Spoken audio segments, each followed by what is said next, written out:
People of Keris Minor, this is Prostetnik Vogon Jeltz of the Galactic Hyperspace Planning Council. As you no doubt be aware, the plans for development of the outlying regions of the galaxy require the building of a hyperspatial express route through your star system. And regrettably, your planet is one of those scheduled for demolition, blah, blah, blah, blah, blah. You must know the drill by now. Stylish piece of admonition there. Don't push it.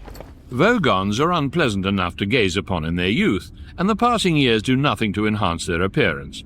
The Hitchhiker's Guide to the Galaxy has a neat little animation showing how the highly domed nose rising above their small green-skinned foreheads tends to develop growths, sprouting tufts of coarse hair in middle age. Their voices and social skills are similarly prone to decay.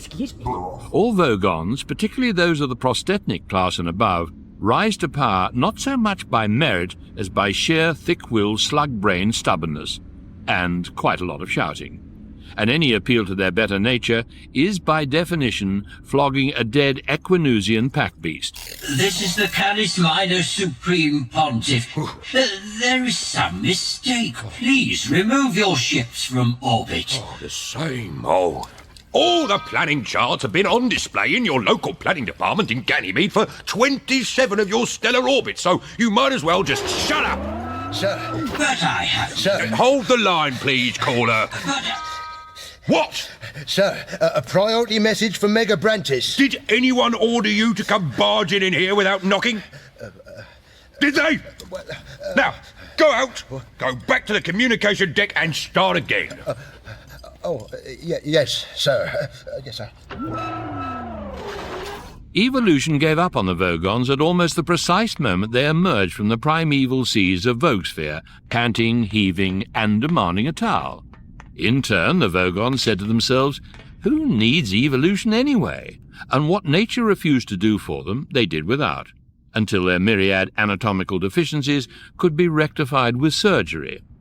Their planet was developing fairly significant hygiene issues, with the ensuing membrane mountains and liposuction lakes, when the Vogons suddenly discovered the principles of interstellar travel, and migrated to the Megabrantis cluster, the political hub of the galaxy.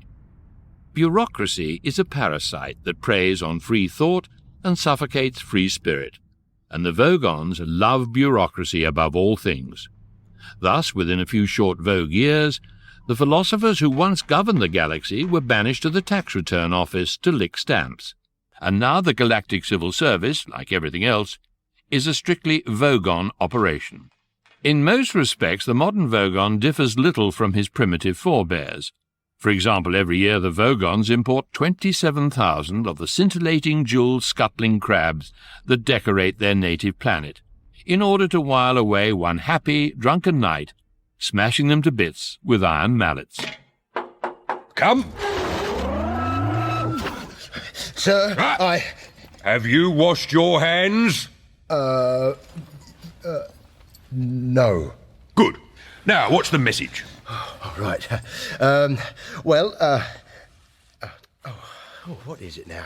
Prostetnik Vogon Jeltz is fairly typical of his species, in that he started his career being thoroughly vile, and has now worked his way up to utterly hateful, especially to other Vogons. Hurry up, or I shall read you one of my poems. A long one which doesn't scan. What? Oh, yes, sir. A priority message from Mega Brantis. It appears there is a problem. Highway crew are just surveying the ZZ9 Plura Z Alpha route, and there's a planet in the way, sir, called Earth. No, there isn't. I blew up that planet myself. I took it out as neat as you like. Well, it's still there. Are you arguing with me? Only in the sense of ever so slightly. Ever so slightly happens to qualify. We are to proceed back to Mega Brantis at once and report, sir. I give the orders around here. Well, thank me. What for? For not losing my temper with you. Thank you so much. Oi! I didn't order you to die! You, aboard the Vogon constructor fleet, are you still listening? We've checked our records and I can assure you our planet is not to be... Sorry, this window is now closed. Particle cannon! Particle cannon. Aye, sir. Vaporize or rubble, sir. Lady's choice. You're so good to me, sir.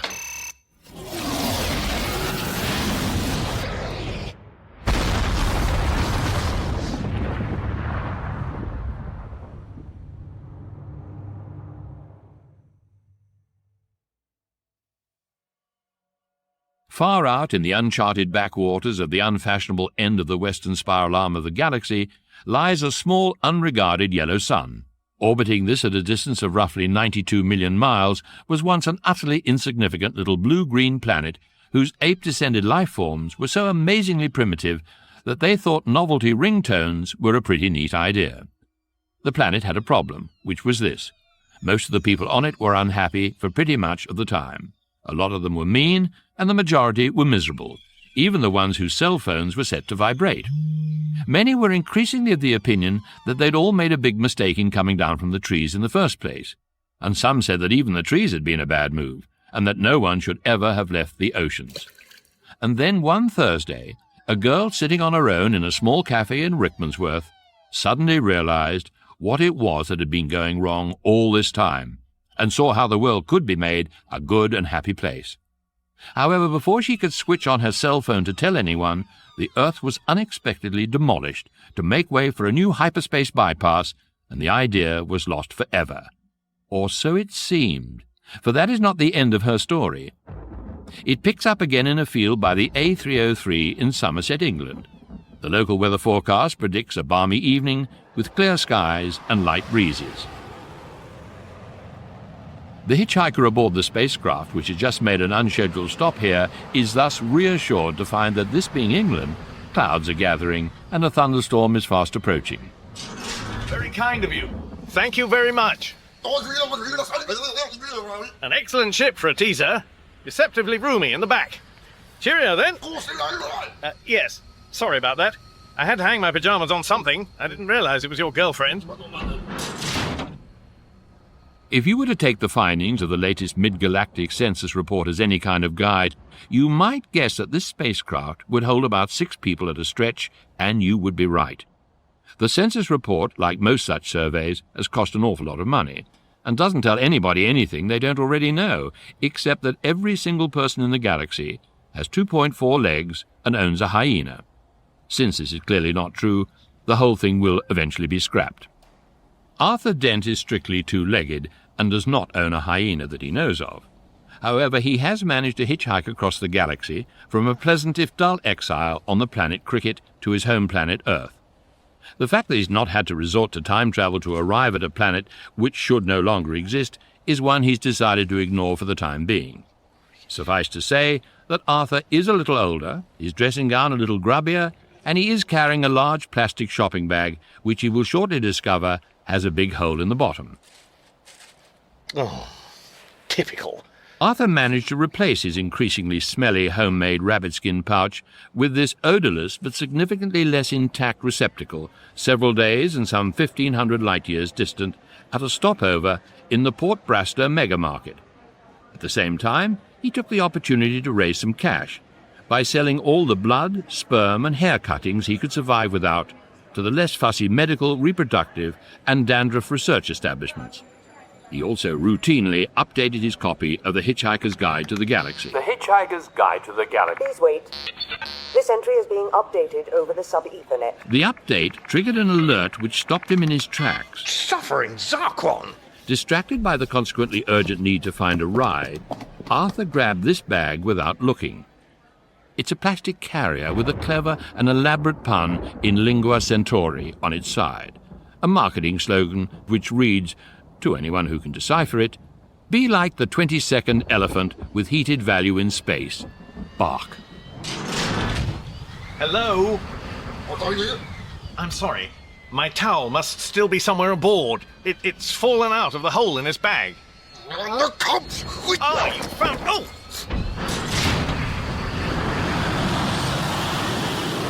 Miserable six-armed. Your girlfriend is a hat stand and my mattress smelled of swamp! Home. Well, don't question the rain, Arthur. Enjoy it. Own it. Ah, headlights. Right. Confident smile, stick out thumb, and beg. Please stop. Please stop. Ugh. My other car is also a Porsche. How about a sticker that says, I'm an unbelievable prat in any car? The Earth is a world whose entire entry in the Hitchhiker's Guide to the Galaxy comprises the two words, mostly harmless. The author of this entry is named Ford Prefect, and he is at this precise moment far away, on a far from harmless world, sitting in a far from harmless bar, recklessly courting trouble. Whether it's because he's drunk, ill, or suicidally insane would not be apparent to the casual observer. Not that there are any casual observers in the Old Pink Dog Bar on the lower south side of Handold City. One of those nasty hushes has descended on the place, a sort of missile crisis hush, broken only by the evil-looking bird perched on the bar, continually screeching the names of local contract killers. Kick-Ass McFist, 555-87652. All eyes are on Ford Prefect. Some of them are on stalks, literally. Like I said, we don't take it. Everybody takes it. Necromort donor, 555-2964. You pay your drinks bill in cash or you surrender your breathing privileges. Skrill Splenetizor, 0800, what? What are you worried about? The expiration date. Have you guys never heard of neo-relativity out here? There's whole new areas of physics which can take care of this sort of thing. Time dilation effects, temporal relostatic. We are not worried about the expiration date. Well, that's good then. Eviscerator, 555-93864. We are worried about the entire piece of plastic. This is an American Express card. It's the finest way of settling bills known to man. You're supposed to say, that'll do nicely, sir, and swipe it. It may do nicely where you come from, Sonny, but here it don't. Kai Apparoon, 555-83645. What kind of clip joint is this? You present me with a drinks bill that would bankrupt a Triganic pew collector, then demand cash. Asking for credit in the Old Pink Dog? Ha! Credit? Credit and two words that go together here, coupled with you're gonna die, boy. Charlie Headpunter, 555-936. Will you take your hand off my throat? It's not my hand. It belonged to the original landlord. He left it to medical science. They didn't like the look of it, so they gave it back to the bar. I can't pay with a stubborn hand strangling me. It's only doing its job. It takes orders, it serves drinks, it deals with people who need dealing with. People who tried to pay with plastic. Plastic we have never heard of. Release! I know your face. So, let's not rearrange it, right? I want you always to remember me this way. You've pulled this before. Snide Irrigator, 555. Can you get that bloody bird to shut up? Certainly. Thank you. Don't thank me. You're next. Tell you what, let me have a look at that bill again, would you? Oh, I really drank all this, did I? An hour ago, you said the drinks were on you. And the pimps get very thirsty round here. The only people who get thirstier are the record company executives. And this is their annual convention week. So that's the bill you ran up. Either it gets settled or you get terminated. Nothing personal, only I have a reputation to think of. You do see that, don't you? Okay, now, the way I see it, I've made a bona fide attempt to pay my bill, and it's been rejected. You're just going to have to come up with a better idea.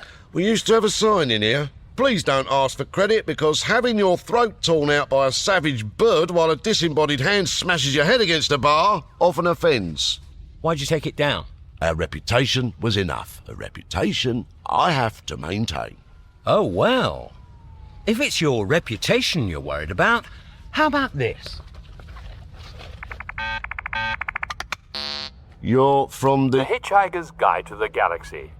Want a write-up? That'll do nicely, sir.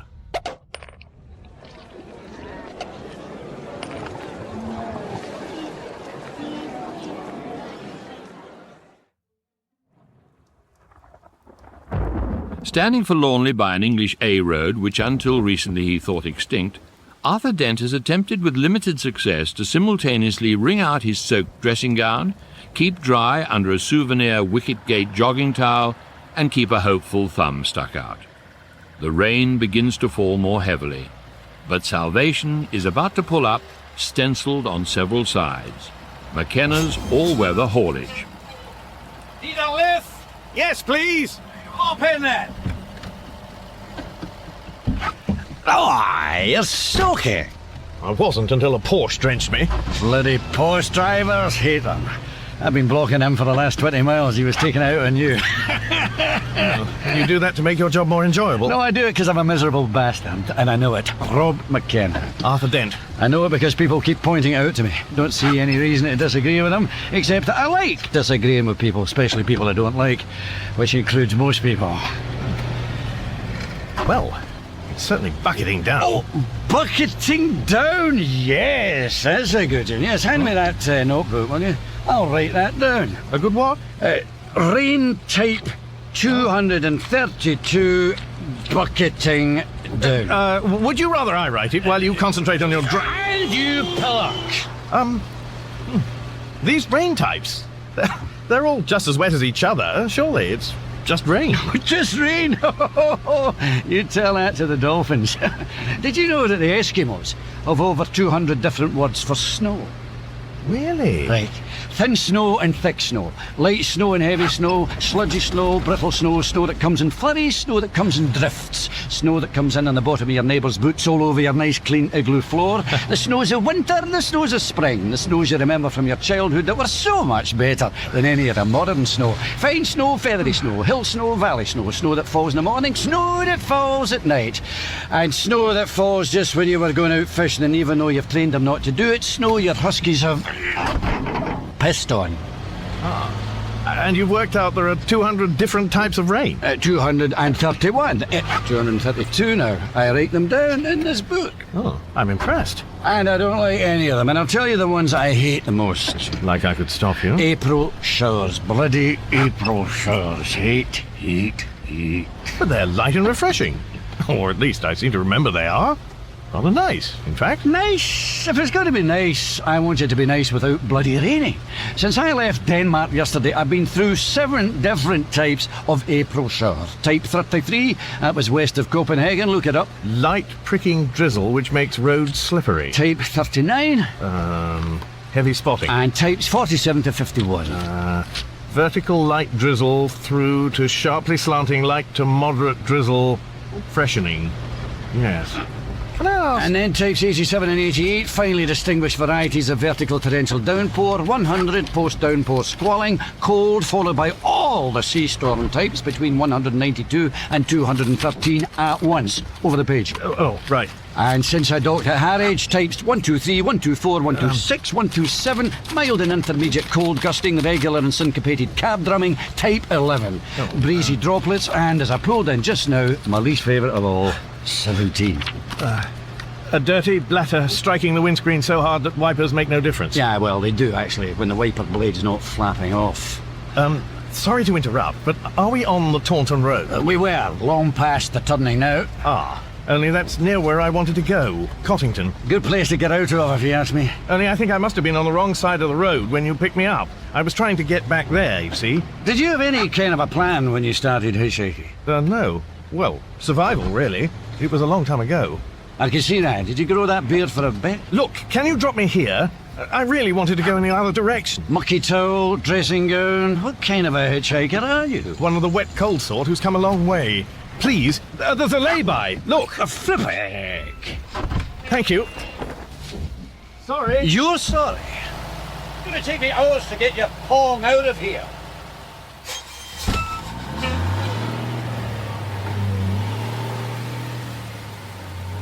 Been away too long from running water, that's my problem.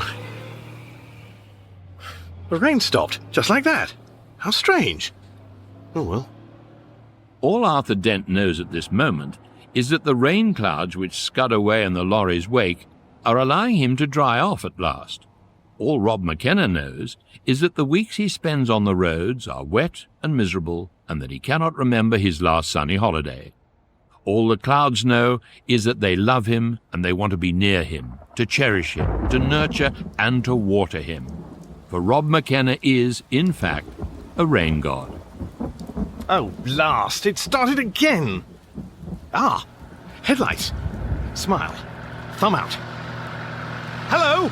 Are you passing Taunton by any...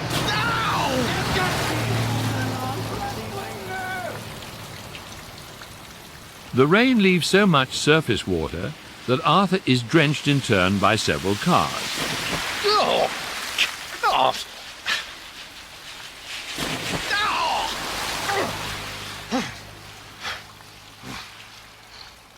Oh.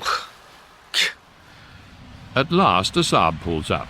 Its driver's name is Russell, and his sister in the back seat is taking no part in the proceedings at present. Have you come far? Yes. Well, no. Well, from a field over there. I mean, yes, actually. Oh, open the door and get in, for goodness sake!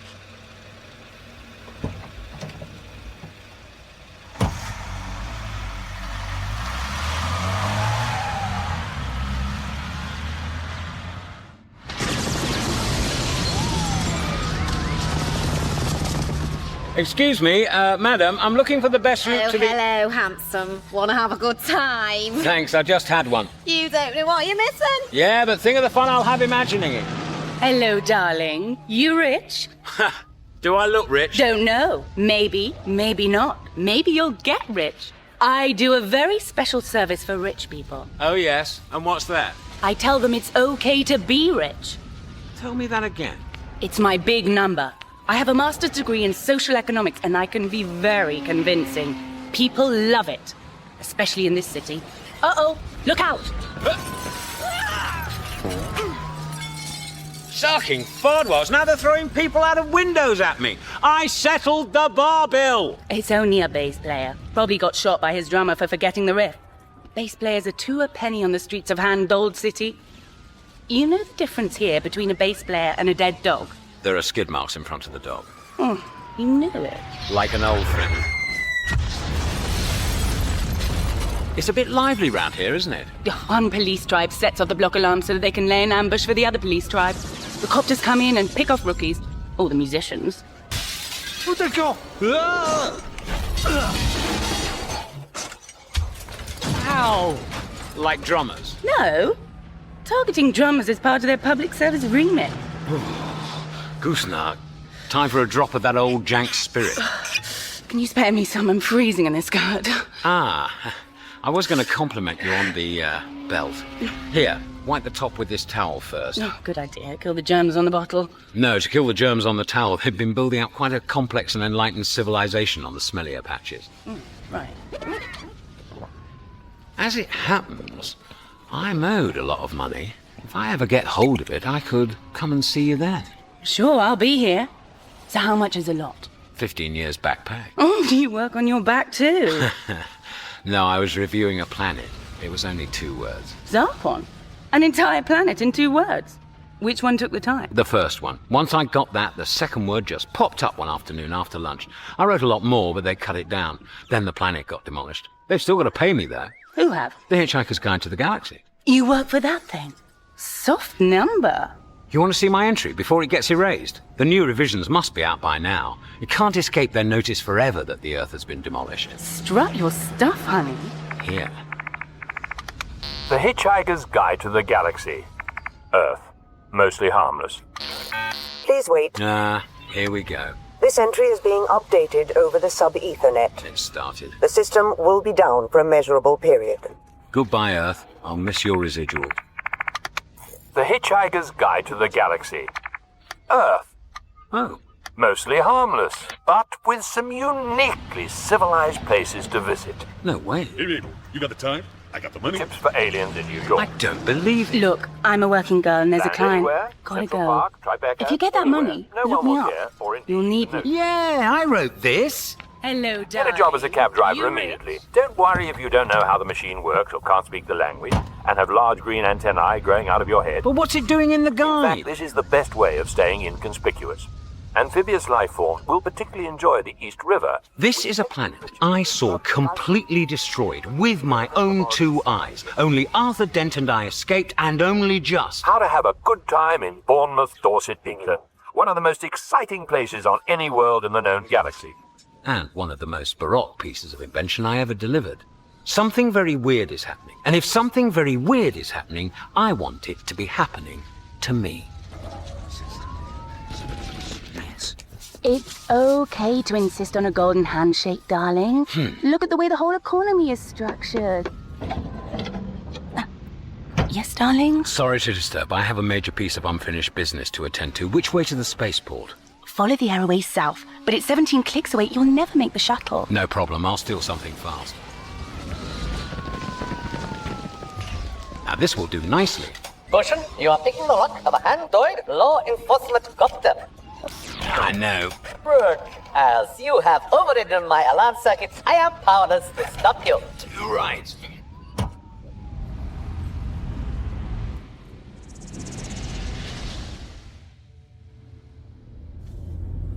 I was on my way to meet a friend in some far-flung bar when I discovered I still had a home to come back to. So it could have been a lot further. But even so, I'd say about 1,437 light years. I'm sorry? You were asking how far I'd come. Sorry, I missed what you said. Oh, there's someone in the back seat. Who is it? Me sister. Is she all right? You all right, Fenny? Fenny? Yeah, that'll be the drugs. And that's all right, is it? Fine by me. Why'd you keep staring at her like that? She's not a junkie or anything. She's under sedation. Is she ill? No, just barking mad. Don't worry, it doesn't run in the family. What? She's loopy. Completely tonto. I'm taking her back to the hospital so they can have another go. This is your town, ain't it, Taunton? Yes. No. Well, make your mind up. My house is another 5 miles, if that's all right. Okay. Tell me more about, Fenny. Delusions. Says she suffers from strange delusions that she's living in the real world. It's no good telling her that she is living in the real world, because she just says that's why the delusions are so real. And the doctors keep going on about strange jumps in her brainwave patterns. Jumps? This. What did she say? She said this. This what? How the heck should I know? Mad as a marine biologist she is. I'm sorry. You know what I mean. Well, not exactly. You don't seem to care very much. Well, of course I care. Well, I didn't mean it to sound like that. I know you care a lot, obviously. Please excuse me, I just hitched from the other side of the Horsehead Nebula. Eh? Perhaps you'd better let me out. What, in this weather? Bloody lorry! Twice now, bloody McKenna's all-weather haulage! Oh, just a shower. Anyway, where were we? When did it start? Her delusions. It started with all that business when everybody had the hallucinations, you remember? No. She was in a cafe somewhere. Rickmansworth. Apparently she stood up, calmly announced that she'd undergone some revelation or something, wobbled a bit, and then collapsed screaming into an egg sandwich. But when you say everybody had hallucinations... The big yellow ships in the sky announcing the end of the world, remember? Everyone going crazy and saying we're gonna die, and then pop, they vanished. The authorities denied it, of course, which meant it must be true. They vanished? Anyway, whatever drug it was that MI5 or the CIA or whoever it was put into the water supply or whatever it was, they didn't seem to wear off so fast with Fenny. The Vogon... the yellow ships vanished? Well, of course they did. They were hallucinations. What? Fenny, is she all right? Would you please let go of the handbrake? Sorry. Oh, look. That seems to be my house. Unidentified police copter, spaceport air traffic. Alter course. The interplanetary shuttle is departing. Hello, air traffic. Life has suddenly furnished me with a serious goal to achieve. I have new responsibilities. And that shuttle's not leaving without me. There's no...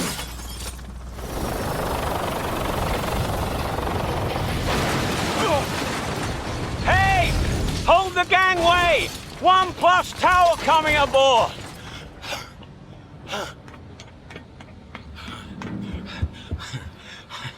Excuse me, sir, do you have a reservation? No, but I have an American Express card. Oh, I need to check that. Cabin crew secure pressure doors is trapping for liftoff. I think you need to find me a seat first. Were you wanting a Dent chassis storage bin or first-class massage chair with in-flight holovid and free novelty ringtone downloads? Yes, please. What possible purpose in life could inspire Ford Prefect more than drinking a lot and dancing with girls? Is Arthur Dent finally home for good? And how will the reappearance of Earth disrupt the Vogon's traffic calming initiative? The next episode of The Hitchhiker's Guide to the Galaxy resolutely refuses to be ignored, discarded, or dropped out of a plastic carrier bag. In that episode of The Hitchhiker's Guide to the Galaxy by Douglas Adams, William Franklin was the book. Simon Jones played Arthur Dent, Geoffrey McGivern, Ford Prefect, Bill Patterson, Rob McKenna, and Jane Horrocks was Fenchurch. Arthur Smith was the barman, Rupert Degar, Russell, Bob Golding, the Vogon guard, Alison Pettit, the stewardess, Fiona Carew, the hooker, Michael Kuehl, the Vogon helmsman, Chris Emmett, the evil-looking bird, and Toby Longworth was Prostetnik Vogon Jeltz. The announcer was John Marsh, the script editor was John Langdon, and the music was by Paul Wicks-Wickens. The programme was adapted, directed, and co-produced by Dirk Maggs. The producers were Helen Chatwell and Bruce Hyman, and it was an above-the-title production for BBC Radio 4. For those listeners whose income exceeds 15,000 triganic pews per annum, regardless of orbital duration, wealth counselling is now available at a reasonable rate by the fire hydrant outside the old Pink Dog Bar in Handold City, just under the sign saying, "New bar bird wanted, knowledge of local hitmen vitally necessary."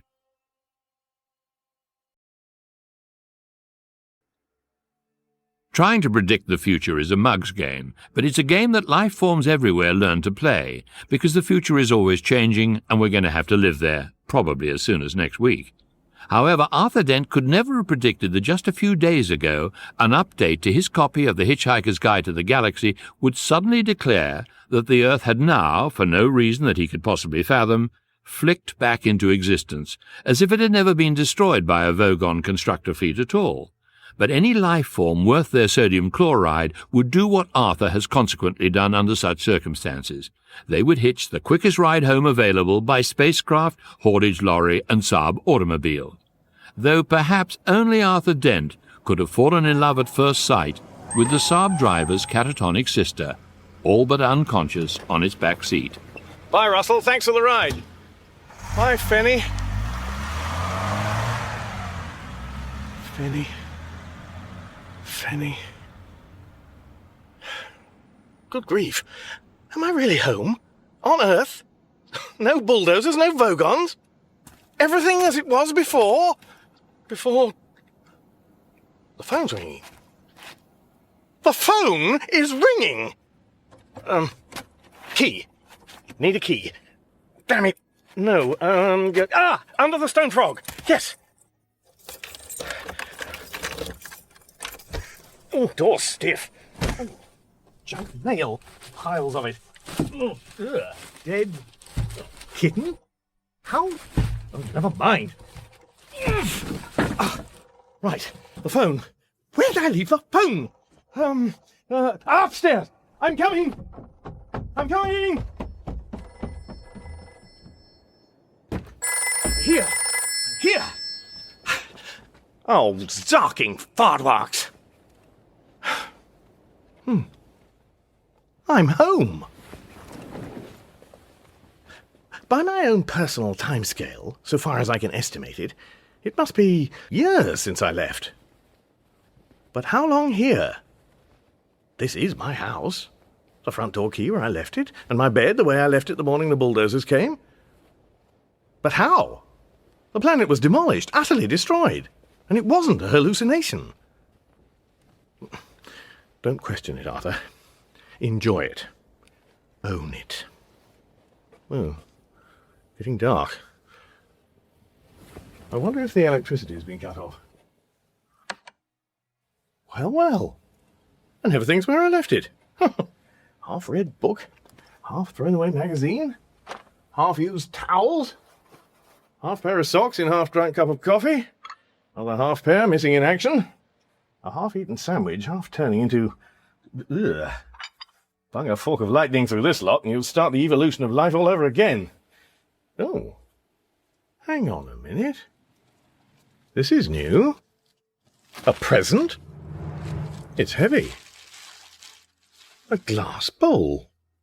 Engraved. So long, and thanks for all the fish. Odd. Looks like crystal. Sounds like crystal. Bit posh for cornflakes, I suppose. Ah! A fish bowl. For which I will require fish. And being home, I don't need you in my ear anymore. In you go, little babelfish. Have a holiday from all that translating. Oh, where's my Hitchhiker's Guide?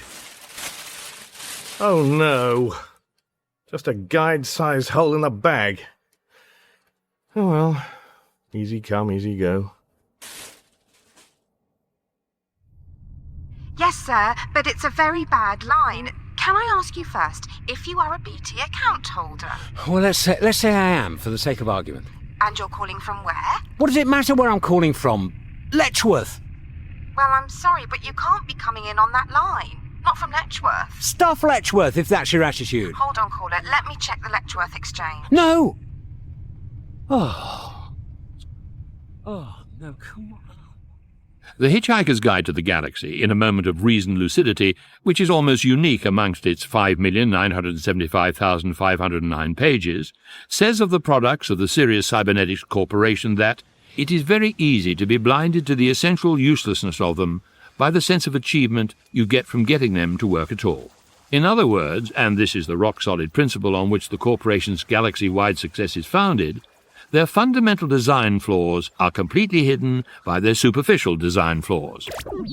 This not only suggests that the Sirius Cybernetics Corporation is responsible for the majority of personal computer operating systems sold across the galaxy, it is a widely respected view, widely held by right-thinking people who are largely recognizable as being right-thinking people by the mere fact that they hold this view. And Ford Prefect is one of them. Having learnt that nothing in life is certain, not even the destruction of a planet you've spent 15 years of your life researching, Ford is now attempting to put the universe, inasmuch as he understands it, to rights. Come on! Hello, caller? Yes. There's no way you are calling from Letchworth, sir. I know that. I am an intragalactic hitchhiker calling from a sales scout ship of the Sirius Cybernetics Corporation, currently on the sub-light-speed leg of a journey between the stars known on your world, though not necessarily to you, dear lady, as Pleiades Epsilon and Pleiades Zeta. Do you mean Harmsworth? I know what I mean, and the reason why I am bothering you with it rather than just dialing direct as I could, because we have some pretty sophisticated telecommunications equipment here in the Pleiades, I can tell you, is that the penny-pinching son of a star beast piloting this son of a star beast spaceship has disabled it and insists that I call collect. You want to reverse the charges? No! These people are the creeps of the cosmos, polluting the celestial infinite with cell phones, palm tops and computer operating systems that never work properly, or when they do, perform functions that no sane person would require of them, and go beep to tell you when they've done it. And this guy is on a drive to sell more of them. And if his benighted consumers don't have mobile communications, PDAs and repetitive strain injuries, he will accelerate their technologies until they bloody well do have. Can we just go back to the start? No. Listen, I've shoved him into the suspended animation facility. He's fast asleep, and I've put his ship in a parking orbit round a moon of Sassafras Magna. You won't have heard of it, so don't ask. Now, all I need is for you to just do what I've asked you to do. Just like you do for any loyal customer. And that's what you want, is it? Yes. Thank you, caller. Look, I'm on a mission to save civilization as we know it, or something like that. And I know you're going to help me. Hello? Oh, I don't believe... At the third stroke, it'll be 1, 32, Yes! and 10. She did it! You little beauty! After the third stroke, it'll be 1, 32, and 20 seconds. Thank you for choosing the Sirius Cybernetics Corporation Life Pod. The pleasure's all yours. Life pod, set coordinates to Port Cessaphron orbiting station. Thank you. Share and enjoy. Ooh.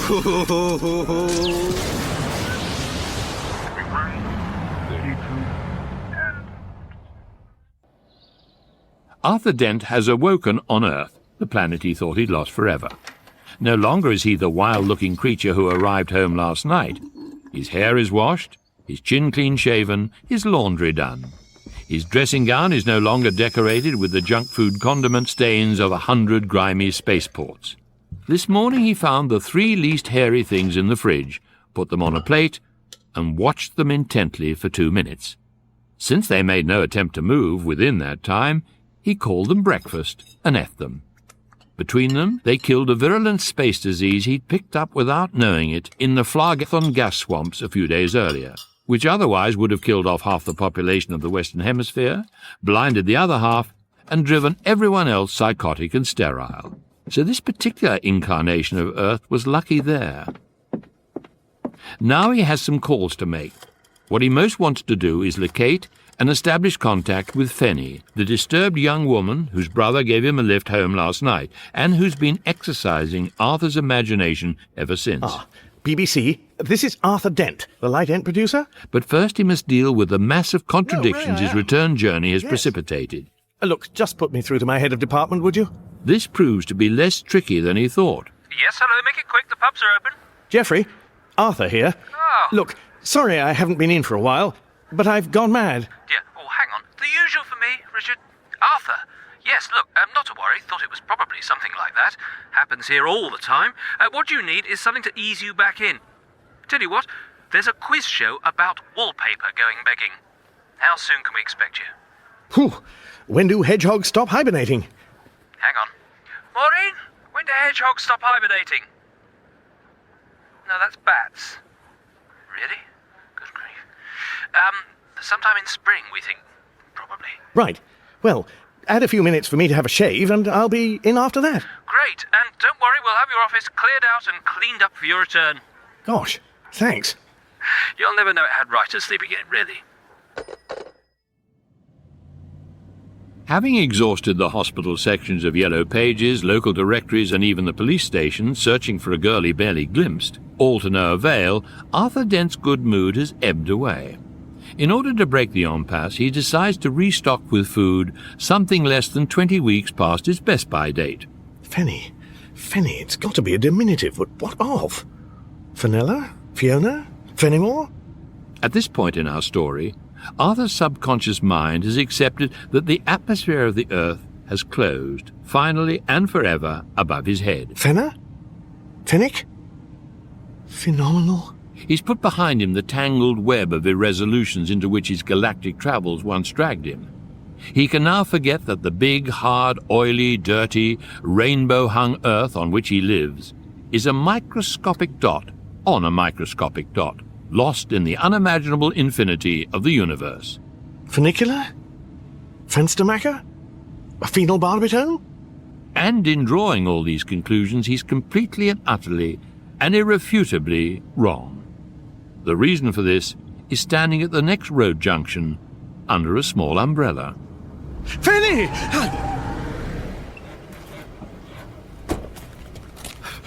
Fenny! Fenny? Fenny? How did you know my name? I... You're not a friend of my brother's, are you? No. Well?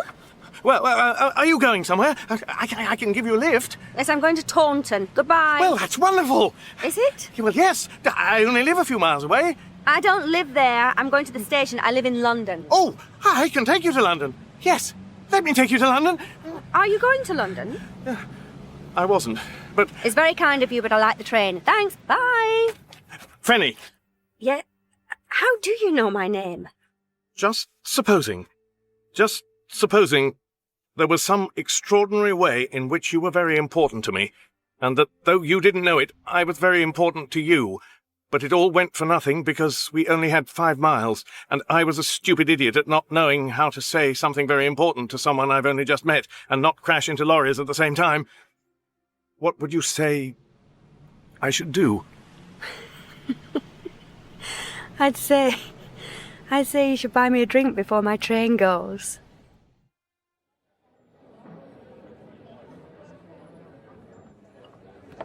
There you go, mate. Tomato juice, half a bitter, 2 rounds of BOT. Next, please. Yes? Oh, so what's wrong There with is, for some reason, something especially grim about pubs near stations. A very particular kind of grubbiness.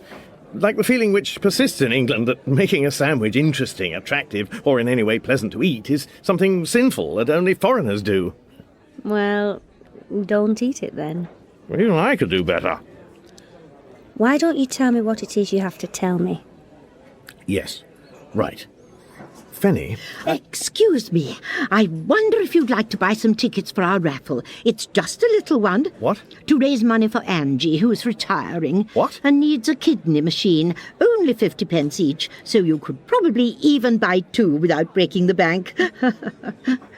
Yes, all right. There. 2, please. Oh, I do hope you win.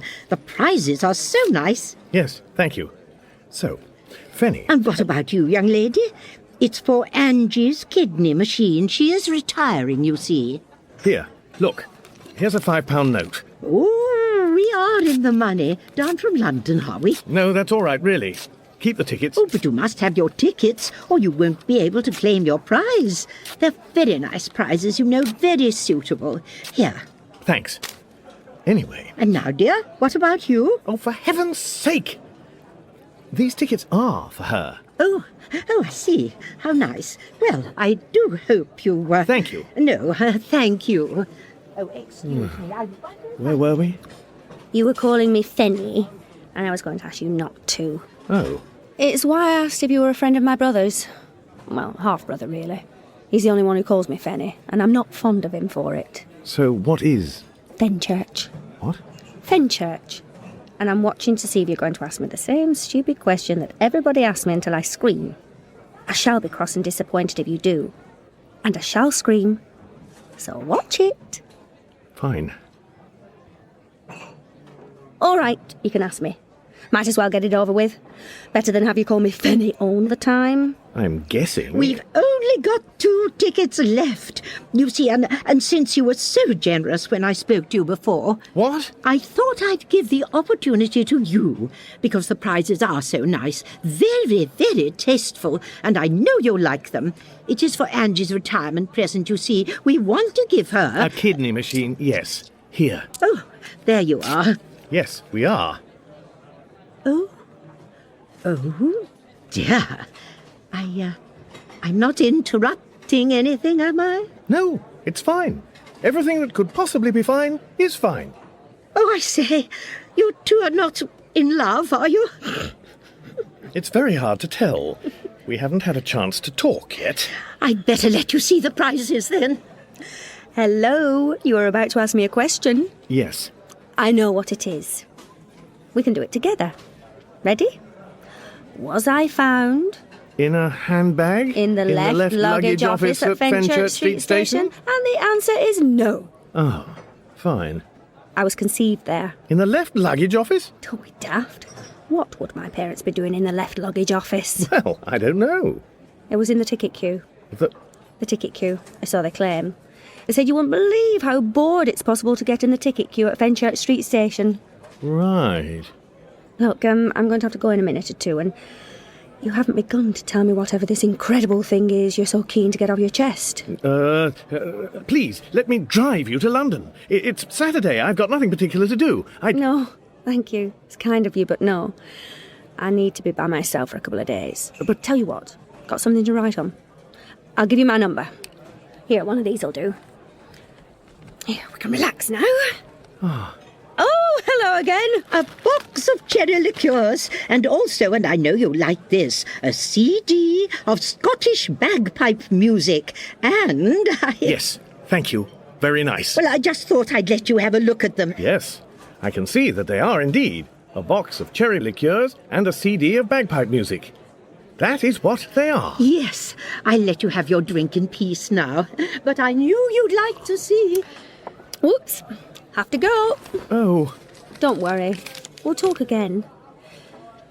Perhaps it wouldn't have gone so well if it wasn't for her. Yes. I think that is probably perfectly true. Don't see me off. Call me tomorrow. Of course.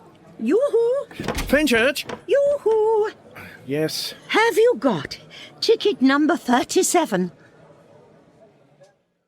33, 38, and 26.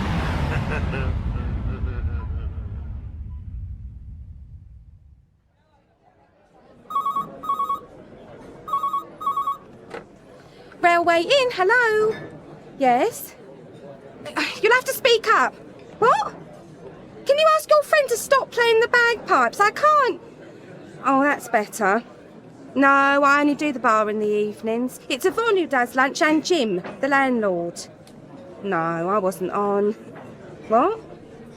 You'll have to speak up. No, I don't know anything about no raffle. What?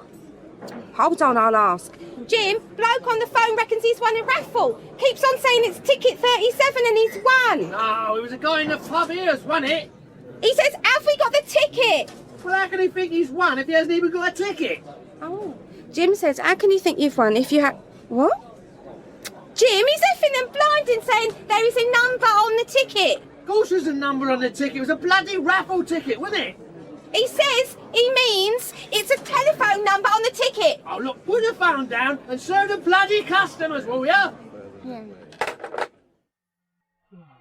Lost in misery, contemplating the beautiful and mysterious grey glass bowl left by persons unknown on his bedside table, bearing the words, "So long, and thanks for all the fish," Arthur Dent's subconscious mind reaches out to make sense of this new earth and the frustrations of living on it. Closing his eyes, he can feel like a tingle on distant nerve ends, the flood of a far river, the roll of invisible hills, the knot of heavy rain clouds parked over a transport cafe somewhere away to the south. He feels the presence of countless other minds, some wakeful, some sleeping, one fractured. One fractured. He knows instinctively that it is Fenny. He knows that he wants to find her, and again feels the fracture lying before him across the days of the earth, bisecting time. Beyond this chasm is another land, another time, an older world. And as Arthur looks at the conjunction of two earths, one no longer existing, he awakes from the doze to find himself about 18 inches above the rose bushes of one of his neighbours.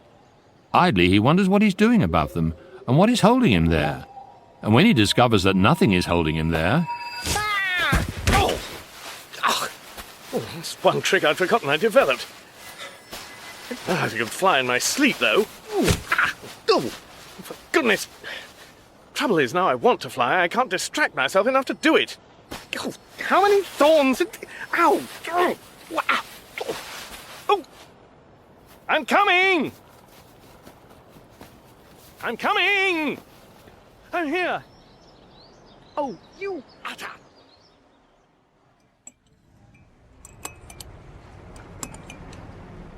It's the drizzle that makes me really morose. Please shut up about the drizzle. I would shut up if it would shut up drizzling. Look, it's very nice seeing you again, Rob, and this is a very snug little transport cafe. But I'm actually looking for a girl. I last met her there, over the road by the motorway junction, and if she comes back, I don't want to miss her.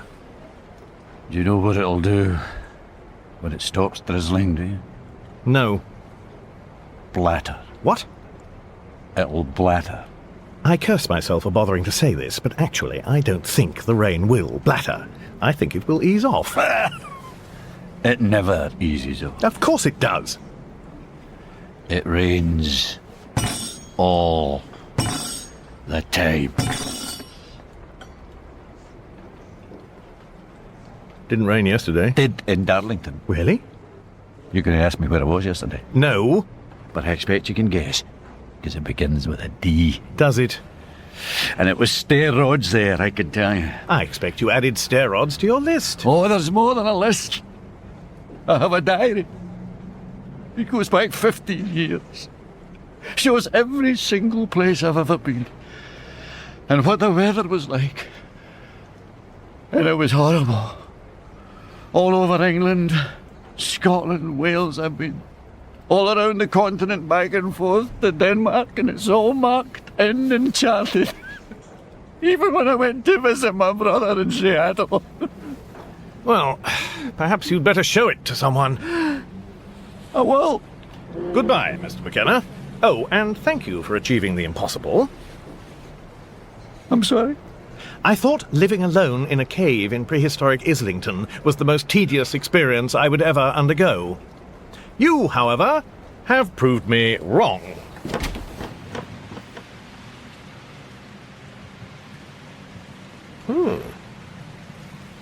I wonder... While Arthur Dent is feeling bereft and sorry for himself, Ford Prefect is several thousand light years away simply feeling sorry for himself. Oh, zarking racket. Can't I hitch one peaceful ride? Ow, ow, now I've got cramp. The ship Ford has inveigled himself aboard, one can hardly term his presence hitchhiking, as the ship's only other sentient occupant is not aware of his presence, is a vast silver dreadnought, built for the questing robots of Zaxis. Having embraced an economy based entirely on binge-drinking, video gaming and reality television, the reptilian lizard rulers of the planet Zaxis had brainwashed their attention-deficit human subjects so effectively that public apathy, rather than panic, was the response to attacks on Zaxis by its neighbouring world, Zerzla. The robots and their ships were built to defend the planet, but were inclined to think there had to be more worthy civilizations to defend. Using self-propelled tools to reconfigure their ships, they made huge pan-galactic leaps in search of true civilization. These voyages almost always resulted in disillusionment and a sad, head-shaking return to orbit over Zaxis, not helped by encounters with hedonistic ne'er-do-wells like Ford Prefect, who would sneak aboard their ships via the exhaust vents, hijack the monitoring systems to play video games, and clutter up the corridors with the sort of lifestyle magazines which celebrate controlled substances and ecologically unsound forms of transportation. Ugh. I just want a few days R&R for Zark's sake. What the? A screwdriver? Wait, mind where you're flying. Nearly had my eye out. Shoo! Shoo! No, don't tidy up my magazines. Buzz off and screw up something. First rule of hitchhiking, never make up a bunk in a maintenance shaft. Second rule, never bunk next to a monitoring area. What in Zark are the sensors picking up now? More makeover vids? It's not as if there'll be any glimmer of intelligence from the Zaxis news networks. Single transferable vote has been put aside in favour of a competitive makeover of both legislatures, the Zaxissian chamber in Magnolia and the Zerzlan with a cheerful nautical theme. Thought not. On a cold moon, in a cold galaxy, the future is war. War and nothing but war. Video games, not quite as trouser-filling as the real thing, of course, or as ironic. Sidereal Daily Mentioner News Network on the Cosmovid Loop, coming to you live. Our reporter, Trillian Estra, has been following events at the state rededication of the Augur Buffon Scepter of Justice. We'll be going over to her in just a moment. But first, this message from our sponsor. Oh, way to go, Trillian. Prime time at last. Ah, here we are. All should be peace and quiet. Except it isn't. External monitor on. Zaxissian ship. Surrender or be destroyed by our star cruisers. You're in violation of the Zerzla restricted zone. A battle? That's the bloody racket. How am I going to sleep through all this? I suppose I could look up some insomnia cures. Rest. A good hot bath is always... Recuperation. C. Tea, making a proper cup of... And baths, good hot. Third rule of hitchhiking, never import bookmarks from Arthur Dent's guide. Now, hang on a mo. If I do manage to get to sleep in amongst all this, I could wake up dead. Not good. Time for a little quiet persuasion. Earth. Mostly harmless, but with some uniquely civilized... Pause. Paused. Prepare download. Please attach universal connector. You could at least help me find one. Hi! Is this Friends of the Planet? That's what it says over the window. Yes, right. I'm here in Islington doing a bit of research into its prehistory, and I was passing your shop, and it occurred to me that I'd like to give you some money to help save the dolphins. Very funny. To free them from captivity, from dolphinaria, weapons research, jumping through hoops, return them to the wild. Quite a lot of your appeals letters were on my doormat when I returned home recently after a long trip, and as I was lighting the fire with them, I thought, why not give a few quid to help save the dolphins? So I was passing and saw your shop and... Are you all right? Actually, you're rather annoying me. Just like this? Astonishing, I know, but true. Do we know each other? Do I look like the sort of person who'd spend time with you? Sorry. Must be having a déjà vu. This is Friends of the Planet, isn't it? Yes, and that leaflet was sent out a year ago, but unless you've been in outer space for the last 12 months... Funny you would know that there is no need for further contributions. Well, I'm glad the appeal was such a success.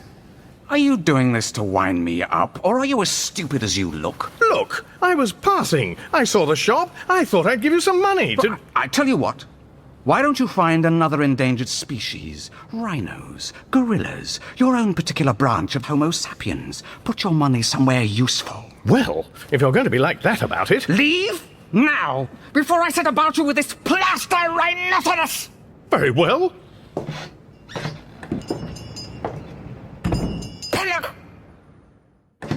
You wouldn't happen to know this part of North London well, would you? I'm looking for a cave.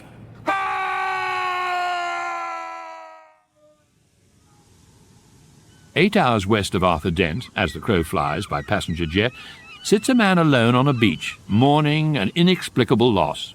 He can only think of his loss in little packets of grief at a time, because the whole thing is too great to be borne. He watches the long, slow Pacific waves come in along the sand, and waits for the nothing that he knows is about to happen. And as the time comes for it not to happen, it duly doesn't happen. The beach is a small sandy stretch somewhere along the coastline that runs west from Los Angeles, then north up towards the misty bay of San Francisco, where it's very easy to believe that everyone you meet is also a space traveller. Starting a new religion for you is just their way of saying, aye. There, barely inland from the ocean, lies the house of this inconsolable man, a man whom many regard as insane. His name is simply John Watson, though he assumes a more bizarre style of address.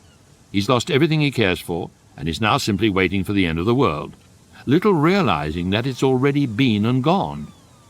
One of the many reasons people think him insane is not through his choice of name, but because his house is called the outside of the asylum. In the house are a number of strange things, including a grey glass bowl engraved with 8 words.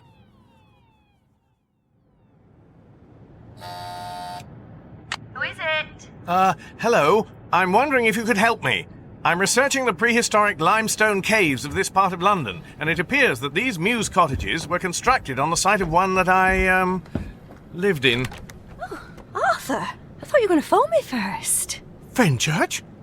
Close your mouth, Arthur, unless you're going to throw up, in which case we'll go and get a bucket. Come on. You live here? Yeah. Why are there bits of plaster in your hair? I was struck by a rhinoceros. All right. Oh, I mustn't forget. My brother found this in his car. The Hitchhiker's Guide to the Galaxy. Yours? Yes. I think we need to talk. What strange glitch has led Arthur to Fenchurch's front door? How much does she know of his past? And can Ford Prefect get some sleep aboard the robot ship before he exhausts his supply of play-being magazines? The centerpiece unfolds in the next full-frontal installment of The Hitchhiker's Guide to the Galaxy. In that episode of The Hitchhiker's Guide to the Galaxy by Douglas Adams, William Franklin was the book. Simon Jones played Arthur Dent, Geoffrey McGivern, Ford Prefect, Bill Patterson, Rob McKenna, and Jane Horrocks was Fenchurch. June Whitfield was the raffle woman, David Dixon, the ecological man, Anne Bryson, the BT operator, Simon Greenall, Jim, Brian Cobby, the speaking clock, and Geoffrey Perkins was Arthur's BBC boss. The announcer was John Marsh, the script editor was John Langdon, and the music was by Paul Wicks-Wickens. The programme was adapted, directed and co-produced by Dirk Maggs. The producers were Helen Chatwell and Bruce Hyman, and it was an above-the-title production for BBC Radio 4. If you would like to make a contribution to a leading animal conservation charity, please send as much as you can to Adopt a Vogon Prostetnik Captain for Christmas, Planet Vogesphere, and don't expect any tax relief on it, because there won't be any.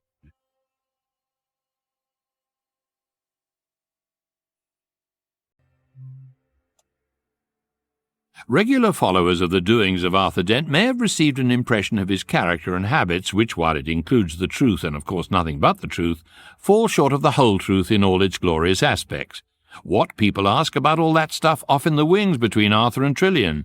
Did that ever get anywhere? What were they up to all those nights on the planet Cricket? Studying French? Jogging? Indeed, why did she leave? This Arthur Dent comes the cry from the furthest reaches of the galaxy, and has even now been found inscribed on a deep space probe thought to originate from an alien world at a distance too hideous to contemplate. This Arthur Dent, what is he, man or mouse? Is he interested in nothing more than tea and hot baths? Has he no passion? Does he not, to put it in a nutshell, feel the need to copulate? Those who wish to know should listen on. Others with time-travel projectors or functioning remote controls may wish to skip on to the next episode in this phase, which is a good bit and has Marvin in it. I'll have to remember that you're the sort of person who can't hold on to a simple piece of paper for 2 minutes without winning a raffle with it. If I believed in them, and I didn't have a past that featured events beyond the imagination of any ordinary mortal, I'd say finding you again was a bit of a miracle. Hold my hand. For Arthur, who can usually contrive to feel self-conscious if left alone long enough with a Swiss cheese plant, this moment is one of revelation. He feels like a cramped and zoo-born animal who awakes one morning to find the door to his cage hanging quietly open. From years of abandonment and bootless wandering, in exile from a planet that was destroyed in an encounter with the most unsympathetic bureaucracy in the cosmos, he has now regained his homeworld, his former life, and in Fenchurch, a woman for whom he would give it all up. Did you know that there's something wrong with me? Well, your brother mentioned some vague sort of... Oh, Russell makes stuff up, because he can't deal with what it really is. Then what is it? Can you tell me? Don't worry, it's nothing bad at all. Just unusual. Very unusual. See if you can work it out. All right. Your elbow. Your left elbow. There's something wrong with your left elbow. Wrong. Completely wrong. You're on completely the wrong track. This is not going to be easy. Hyde Park is stunning. You are stunning. Anyone who can go through Hyde Park with you on a summer's evening and not feel moved by it is probably going through in an ambulance with a sheet pulled over their face. I think that's the nicest thing anyone's ever said to me. Arthur, what are you doing? I don't think it can be your bottom. Nothing I can see. There's absolutely nothing wrong with my bottom. I think I might have to tell you a story.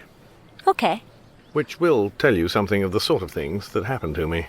Like the raffle ticket. Yes, right. I had a train to catch. I arrived at the station.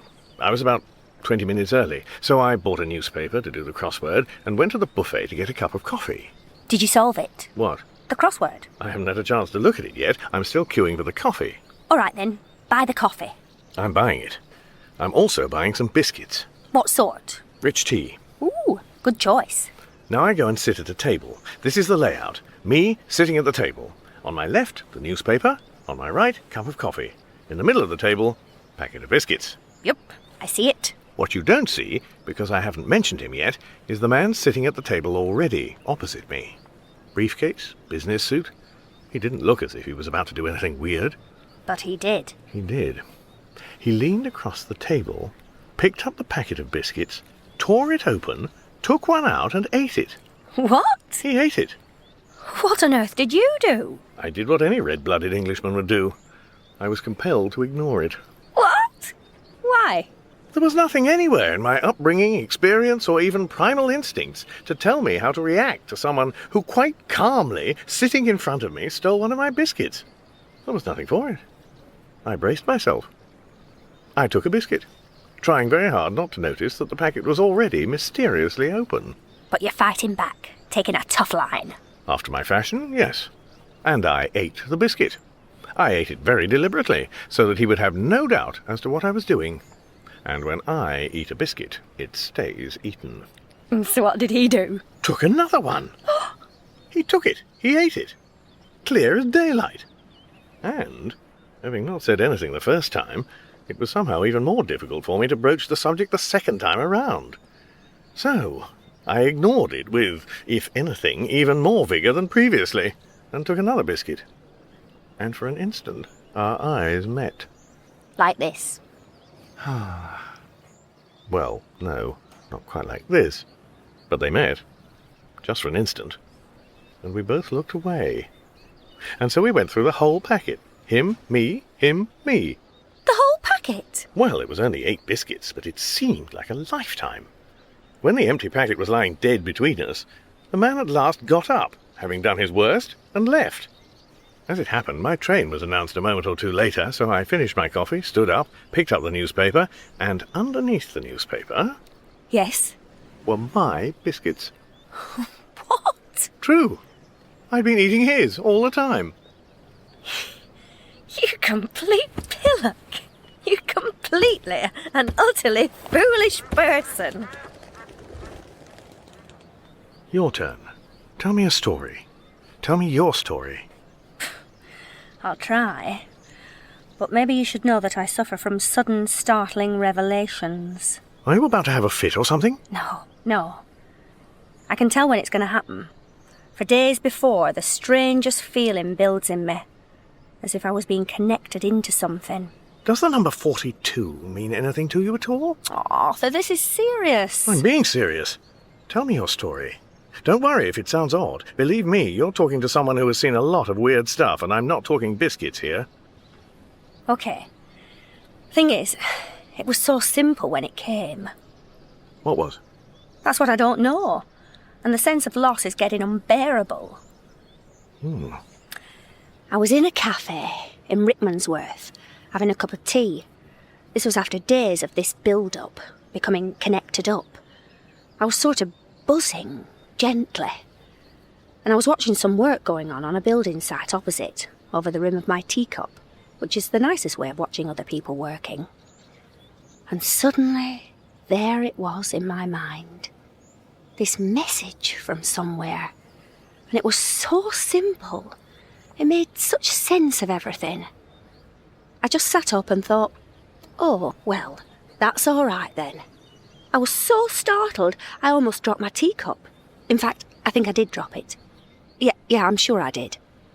That was the point at which it seemed to me, quite literally, as if the world exploded. What?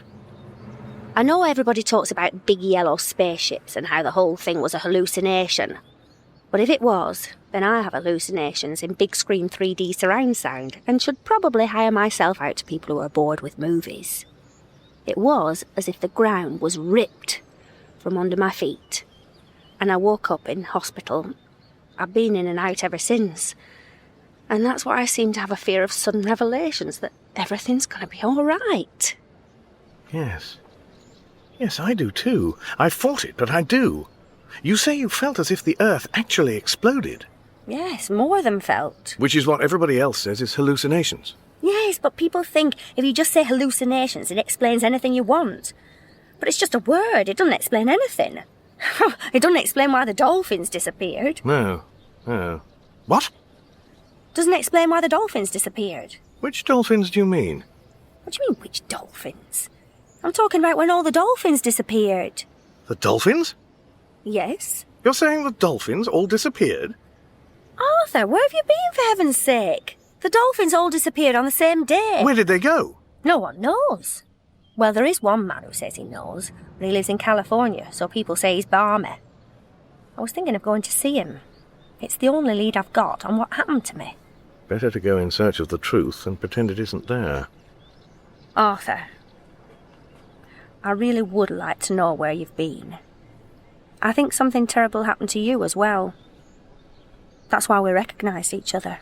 Mine's a very long story, and confusing even for me. Well, now you've got someone you can tell. Well, the bits I hadn't already found out on this. Ah. The Hitchhiker's Guide to the Galaxy. Why does it say "Don't Panic" on the cover?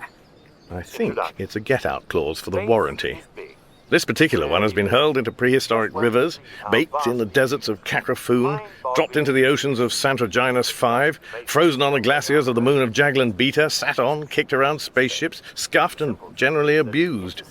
Its makers think these are exactly the sorts of things that might happen to it, so they wrote on it, in large friendly letters, the words "Don't Panic," hoping no one would ask for their money back.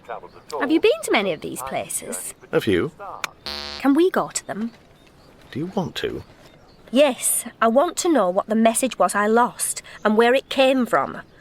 I don't think it came from here. I'm not even sure that I know where here is. But I need to find it, Arthur. Not knowing is damaging me. Anyway, there is something wrong with part of me, and you've got to find out what it is. You can try and guess on the way home. Come on.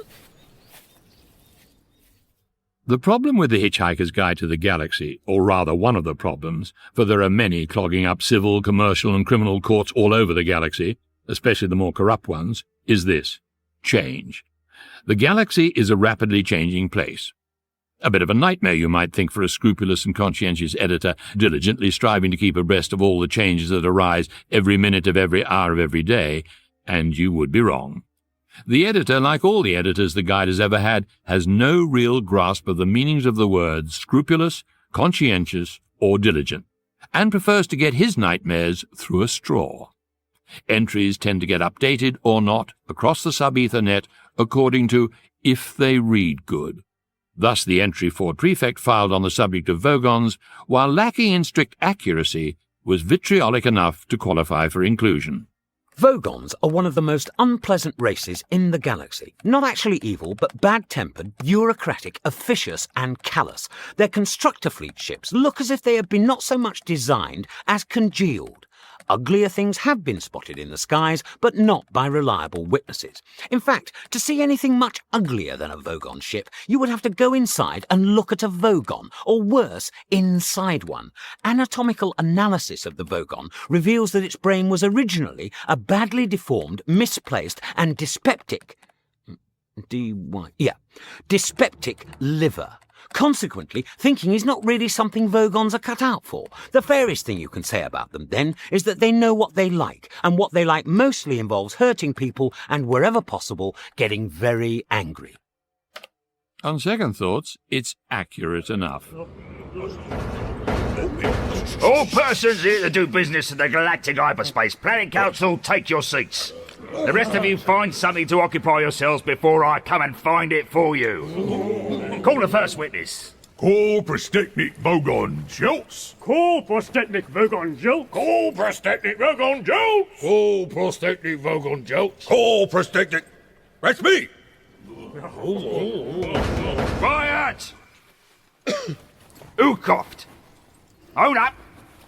Clerk, shoot anyone who coughs. Yes, your vastness. Right.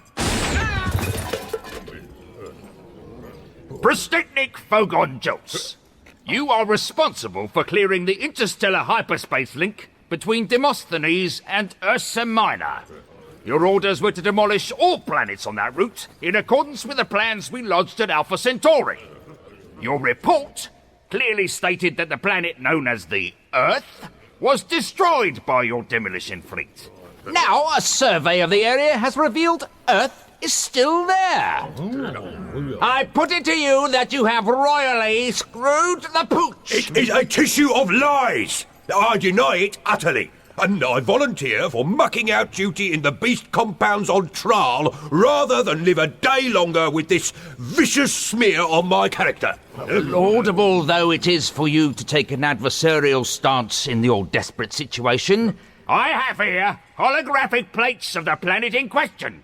Received last week. Bit screen on.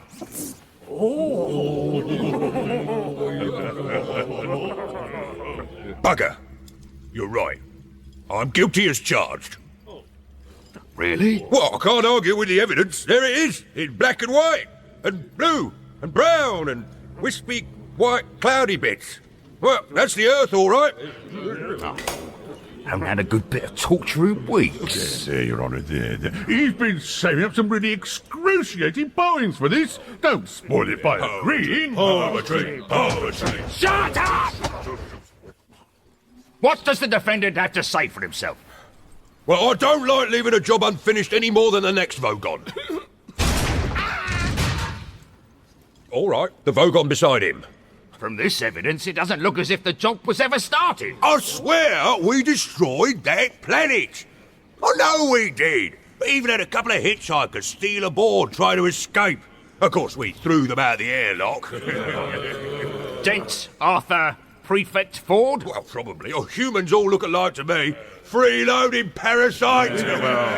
According to the log, you picked up ex-President Beeblebrox, too. No. He rescued them. Oh, yes. Then we had him lured into the total perspective vortex. Probably still there. And no bad thing. No. Now, about this Earth. Seems it exists in a plural sector. Very unstable dimensionally. Very hard to destroy planets like that. They exist on several levels, popping back into reality. I have the precedent here, Your Honour. Vogon Imperium versus Megabrantis Liposuction Inc. Ruling nature abhors a vacuum. Yeah, whatever, girlfriend. I'll just keep destroying the Earth till nature settles for a bloody vacuum. Thank you. The problem has, however, compounded itself somewhat. Now that improbability travel has become so popular, hyperspace bypasses have become somewhat, well, passé. I see. And what does that mean?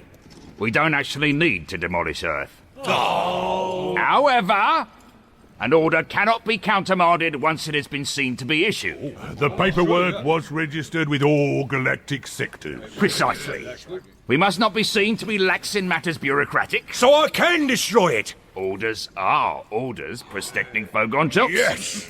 But given the planet's plural location, we need to approach the problem in a circuitous manner. What I have in mind is... Oh, excuse me.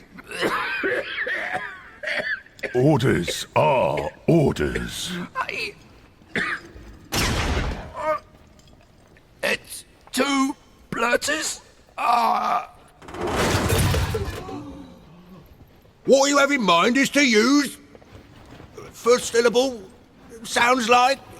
bleeding... coughing... dying... The Hitchhiker's Guide to the Galaxy has several entries claiming to have found the most romantic location in the known universe. One, for example, is Brequinder, on the Forth of Avalars, famed in myth as the home of the magical Forlornis fire dragons. In ancient days, when the air was sweet and the nights fragrant, but everyone somehow managed to be, or so they claimed, virgins, it was not possible to heave a brick on Brequinder in the Forth of Avalars without hitting at least half a dozen Forlornis fire dragons. Whether you'd want to do that is another matter. Not that fire dragons weren't an essentially peace-loving species, but one so often hurts the one loves, especially if one is a Forlornis fire dragon, with breath like a rocket booster and teeth like a park fence. Add to all that the relatively small number of madmen who actually went around the place heaving bricks, and you end up with a lot of people on Brequinder, in the Forth of Avalars, getting seriously hurt by dragons and bricks. But did they mind? They did not. The Forlornis fire dragons were revered throughout the land for their savage beauty, their noble ways, and their habit of biting people who didn't revere them. Why was this? Well, the answer was simple. There is something almost unbearably sexy about having huge fire-breathing magical dragons flying low about the sky on moonlit nights, which are already dangerously on the sweet and fragrant side.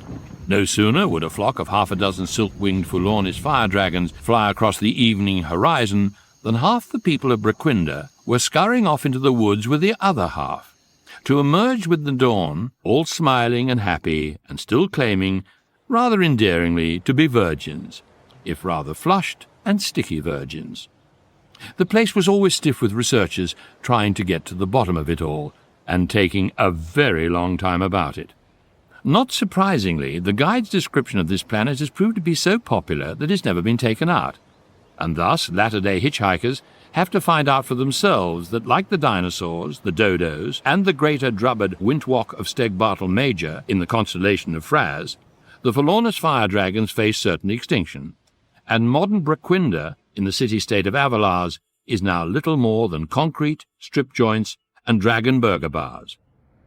There are, of course, no Forlornus fire dragons in the Islington Mews where Fenchurch lives, but if by any chance there were, they might just as well slope off across the road for a pizza, for they're not needed. Oh. Your knee? There is something terribly and tragically wrong with your left knee. Right knee?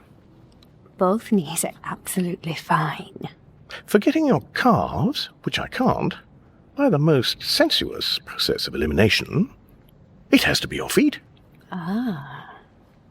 I have to admit, I really don't know what I'm looking for. I'll give you a clue. Pick me up. And kiss me again.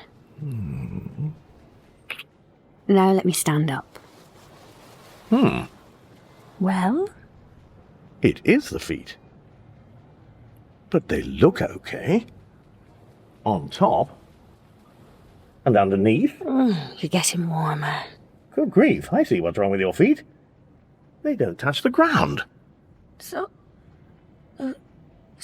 what do you think? Well, I'm guessing you're an inch taller than you were before the dolphins disappeared. I suppose so. Which probably means, I will wonder, is this the old hayloft door? Yes? Careful, Arthur! We're 2 floors up! Mind if I pop outside for a minute? Arthur! How are you doing that? What are you standing on? Nothing. Come on out. The air's lovely. You think I can? I'm sure of it. No, don't bring anything. Think about tulips or lost items of hand luggage.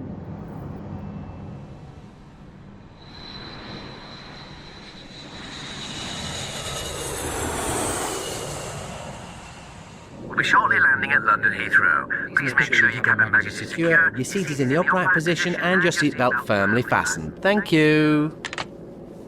Oh, not again. Do you want me to go? Oh, it's okay. I'll deal with her. Excuse me. Yes, Mrs. Kapinski? Capleton. You pressed your call button. Did I? Something wrong? Well, I thought you might know. Is it the headphones again? No. The child in front making milk come out of his nose again? No. Mrs. Capleton, is it something outside the plane you're staring? Yes, well, you know, I've seen a lot of life. I'm sorry? I've been puzzled by some, but I do feel I was bored with a lot of it. It's all been very pleasant, but perhaps a little too routine. Right. I thought I just saw, but then I didn't. Well, I did. 2 of them, but it's nothing to worry about. So you don't need help? Oh, no. I just needed to tell someone. Thank you. No problem. What next time? I didn't know you could do it on the wing of a plane, though.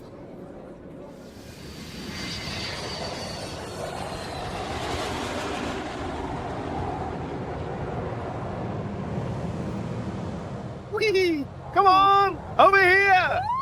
How you doing? Oh, this is great! Very good! My stomach's gone! Oh, I like the wing action. You can change direction with your feet. Don't mention my feet. Whoa! That's right, stick that one out. Hey! Try a swoop. What? Like this. Whee!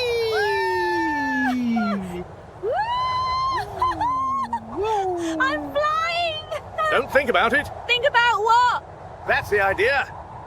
Can we do this every night? Maybe not so close to the Heathrow flight path. Coward! I know. Tomorrow we'll bring music and 2 sets of earphones. The Hitchhiker's Guide to the Galaxy was conceived as a reference work dedicated to the pursuit of cheap travel, cheap food, and the cheapest possible intoxicants.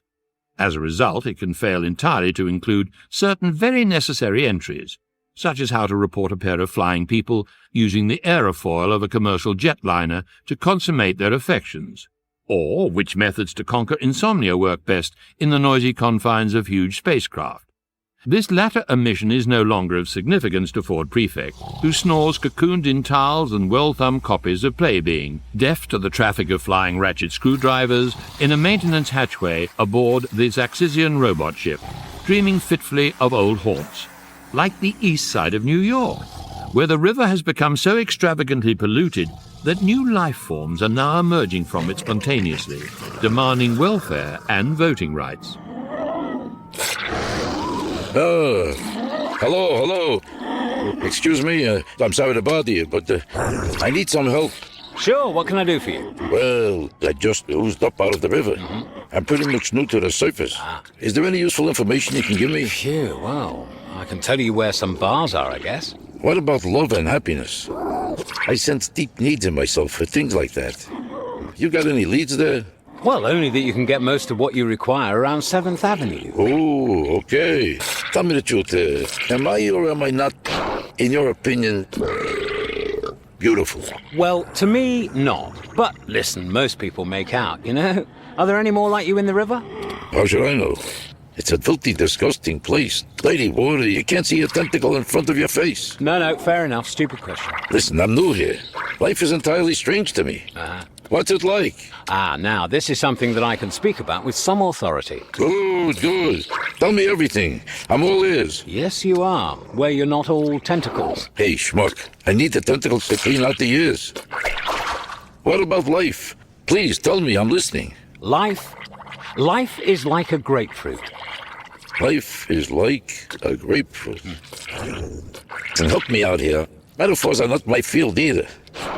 Could you please describe to me in concrete terms how life is like a grapefruit? Use your hands if it helps. Well, it's sort of orangey yellow and dimpled on the outside, wet and squidgy in the middle. It's got pips inside, too. Oh, and some people have half of one for breakfast. This is advice I could use. Is there anyone else in this dream that I could talk to? I don't know. Look, ask a policeman. Ask anybody but me. I'm going to roll over and dream about girls, air cars, single malt. Oh, yes. Oh, lovely. That's great. Go back to sleep. See if I can. You think I'm going to wake this whole thing out by myself? I got to put on my slippers and go to the bathroom anyway.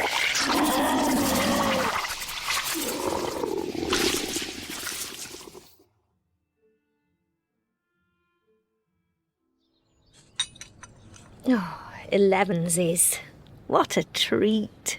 My pleasure. This is all very wonderful. The sandwich? Everything.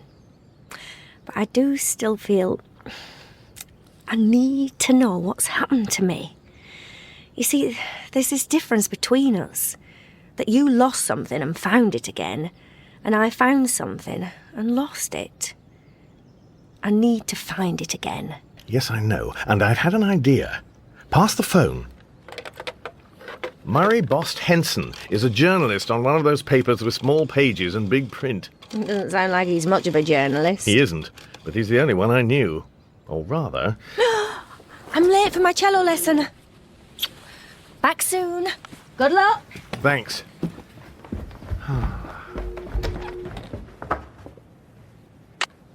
Yep. Murray. Arthur Dent? Yes. Arthur, my old soup spoon, my old silver tureen, how particularly stunning to hear from you. Someone told me you'd gone off into space or something. What? Oh, just a rumour, my old elephant tusk, my little green baize card table. Got it from someone who picked up a hitchhiker in Somerset. Probably means nothing at all, but I may need a quote from you. Oh, well then, I deny it. Oh, that's perfect, thank you. Fits like a what's-it in one of those other things with the other stories of the week, that denial. Oh, excuse me, something's just fallen out of my ear. Good Lord. Murray? I just remembered what an odd evening I had last night. Anyway, my old, I won't say what, we're calling this the Week of the Weirdos. Got a ring to it, don't you think? You see, we have this man it always rains on. What? This is the absolute stocking-top truth. all documented in his little black book. It all checks out. The Met Office is going ice-cold, thick banana whips. This man is the bee's knees, Arthur. He is the wasp's nipples. He is, I would go so far as to say, the entire set of erogenous zones of every major flying insect in the Western world. We're calling him the Rain God. Nice, anything? I think I've met him. Incredible. You met the Rain God? If it's the same man. I told him to stop complaining and show someone his book. Well, you did a bundle, Arthur. Do you know how much tour operators are paying him not to go abroad this year? Listen, we may want to do a feature on you, Arthur. The man who made the Rain God rain. Got a ring to it. Photograph you under a garden shower, but that'll be okay. Where do I send the snapper? I'm in Islington. Listen, Mary. Islington? Home of the real weirdness of the week. The real seriously loopy stuff. Do you know anything about these flying people? No. Arthur, where have you been? Oh, space, right. Yes, I got your denial, didn't I? But that was months ago. Listen, it's night after night this week by old cheese grater, right on your patch. This couple, they just fly around the sky and start doing all kinds of stuff. And I don't mean looking through walls or pretending to be box girder bridges. You don't know anything? No.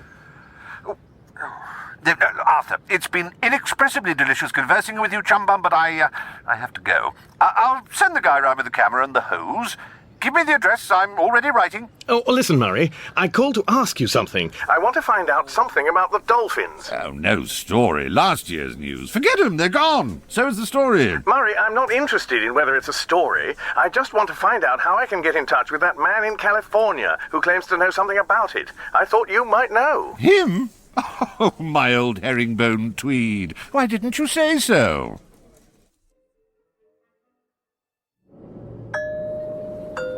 This is an important announcement. This is Flight 121 to Los Angeles. If your travel plans today do not include Los Angeles, now would be the perfect time to disembark. Thank you. When you said meet me at the airport, I didn't think you'd be bringing our passports and a pair of plane tickets. Sorry about that. I remembered your toothbrush, though. Look at you, drenched with sweat. Not with sweat. A photographer came round. I tried to argue, but... well, never mind. I spoke to California. You spoke to him? I spoke to his wife, Mrs. Watson, and asked to speak to him. She said he was too weird to come to the phone right now, and could I call back? So I did. And she said he was 3.2 light years from the phone, and I should call again. Ah. Seatbelt done up, miss? Yes, thanks. I called again. She said the situation had improved. He was now a mere 2.6 light years from the phone, but it was still a long way to shout. I didn't realise it was that bad. I phoned again. Her name, by the way, and you may wish to know this, is Arcane Jill. I see. She explained that the phone is in a room that he never comes into. It's in the asylum. He does not like to enter the asylum. She felt it might save me phoning. He will only meet people outside the asylum. I asked her where the asylum is, and she asked if I'd ever read the instructions on a packet of toothpicks.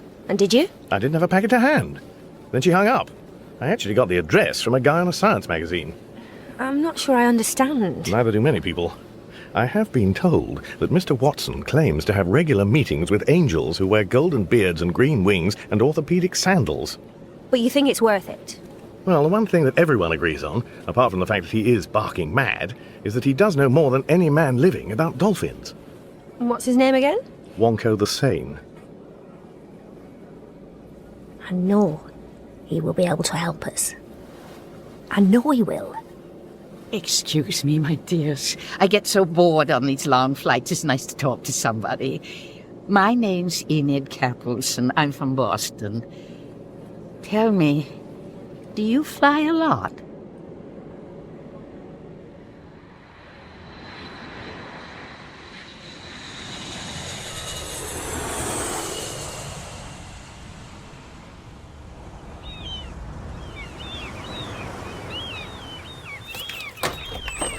Hello.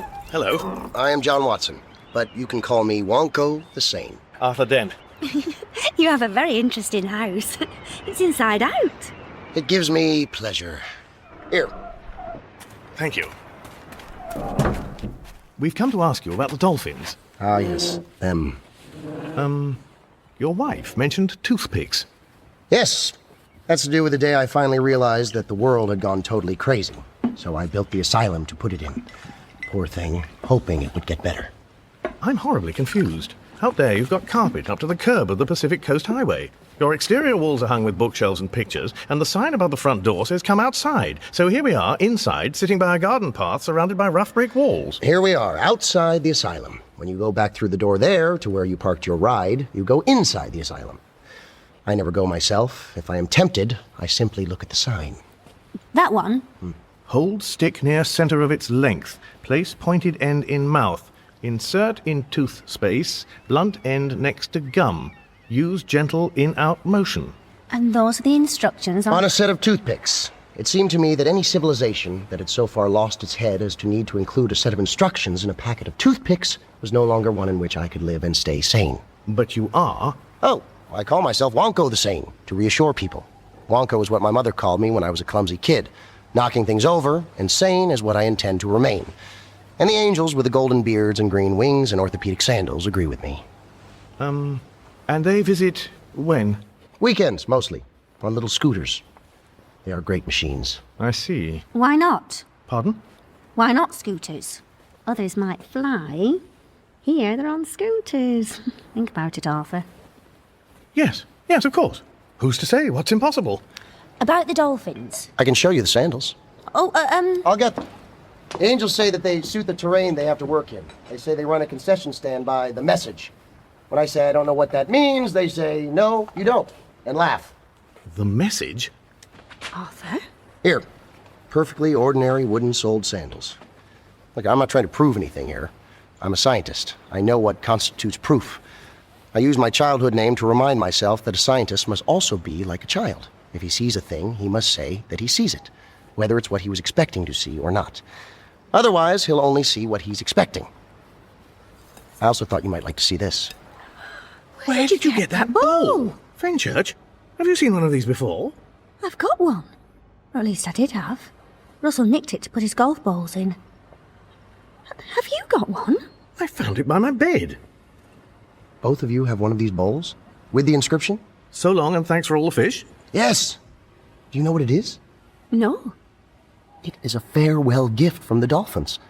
The dolphins whom I loved and studied and swam with and fed with fish, and even tried to learn their language, a task which they made impossibly difficult, considering they were perfectly capable of communicating in ours if they'd wanted to. What have you done with yours? I keep a fish in it. You've done nothing else?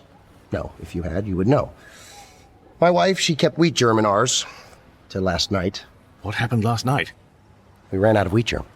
She's gone to the store to get some more. Well, I washed the bowl and dried it, then I held it to my ear. You ever held one to your ear? No. Perhaps you should. May we? Closer. Closer. Oh, that's good. Now, with your fingernail. Gently.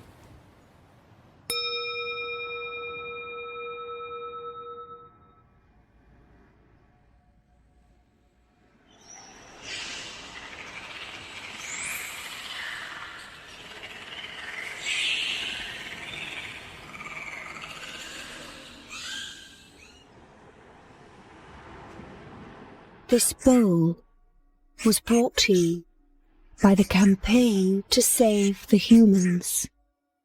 We bid you farewell.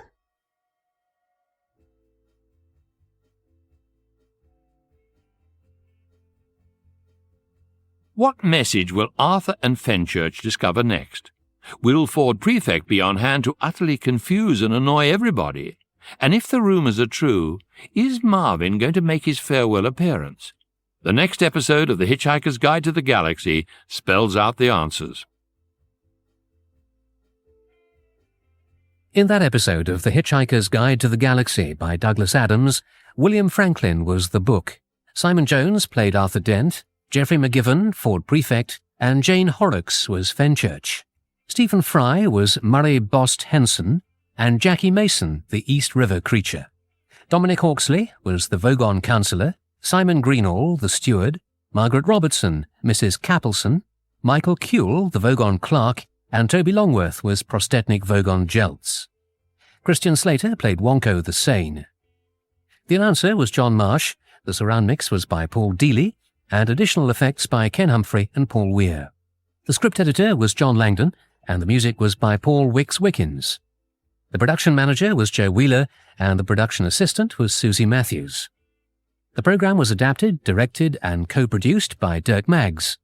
The producers were Helen Chatwell and Bruce Hyman, and it was an above-the-title production for BBC Radio 4.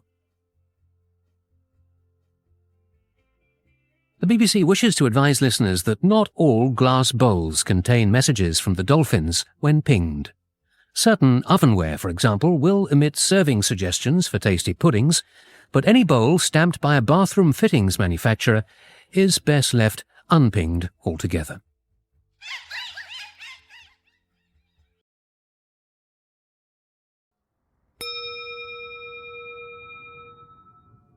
Far out in the uncharted backwaters of the unfashionable end of the western spiral arm of the galaxy, an utterly insignificant little blue-green planet once orbited a small, unregarded yellow sun. The planet's cetacean life forms were so amazingly advanced that they decided not to climb gasping onto the land, grow fur, and evolve into apes, but instead returned to live in its ocean deeps, playing, eating, playing, sleeping, playing and singing songs, playfully. There was no need for digital watches or mobile phones for the dolphins. However, apart from a girl in a cafe in Rickmansworth, who was in no position to do anything about it, the dolphins alone knew that although the Earth was a perfect and wonderful thing, transcending its many petty abuses by men, mice, and Magrathians, it could not survive the attentions of the Vogon constructor fleet. Not as it was, anyway. And not with a politician's chance in a truth-telling contest of them surviving its demolition. So they engineered an escape plan. The dolphins to a distant world indescribably found, indescribably arrived at. The humans back on a new Earth, pulled in from shadowy dimensions to replace the old one. The continuity of life between Earths was virtually unbroken, save for the departure of the dolphins, some duplication of human identities, and a hairline fracture in time, sensed only by Arthur Dent, and Fenchurch, the girl from the cafe, with whom he has now fallen hopelessly in love. The scientist, Wonko the Sane, has explained to them that the mysterious gift of beautiful grey glass bowls, each has received, bearing the engraving "So long and thanks for all the fish," was a goodbye present from the dolphins, replaying their last message when gently tapped. This bowl was brought to you by the campaign to save the humans. We bid you farewell. With this issue resolved, but other questions still requiring answers, Arthur and Fenchurch have decided it's time to move on. Hitching a ride home from Heathrow to collect Arthur's bowl from his cottage in Somerset, or rather the useful Babel fish that it contains, all they need now is a staggering coincidence, such as the arrival of a flying saucer, or the exercise of some pretty nifty reverse temporal engineering, such as the arrival of a flying saucer. As reverse temporal engineering is not evidently being exercised at this point in the narrative, coincidence is their best bet.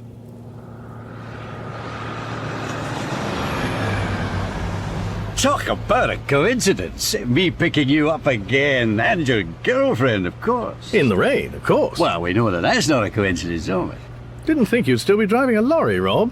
Doesn't being rain god come with a car? Stuff the rain god. One paragraph in the Sun and I'm hijacked by a bunch of scientists. An example of a spontaneous paracausal meteorological phenomenon. A what? That's what I said. You see, if they find something they can't understand, they like to call it something normal people can't understand or pronounce. If everybody just went around calling me a rain god, that'd suggest everybody knows something the scientists don't. Well, they couldn't have that, so they call it something which says it's theirs and not everybody else's. Then they set about finding some way of proving it's not what everybody else says it is, but something they say it is. Are we there yet? And if it turns out that everybody else is right, everybody else will still be wrong because the scientists will simply call me supernormal. Not paranormal or supernatural, because everybody else thinks they know what these mean now. No, a supernormal incremental precipitation inducer. That's it. Oh, and by the way, they probably want to shove a quasi in there somewhere to protect themselves. But rain god or not, they said that either way you wouldn't catch them going on holiday with me. So I told them to stuff it, and I came back to work. Do you mind if we listen to the radio? Help yourself. Thanks. David discovers evidence of reverse temporal engineering in Brian Aldridge's past. And just before news of the continuing situation in London... Continuing situation? Yeah, haven't you heard the news? Oh, we've been in California. Trisha McMillan. Me?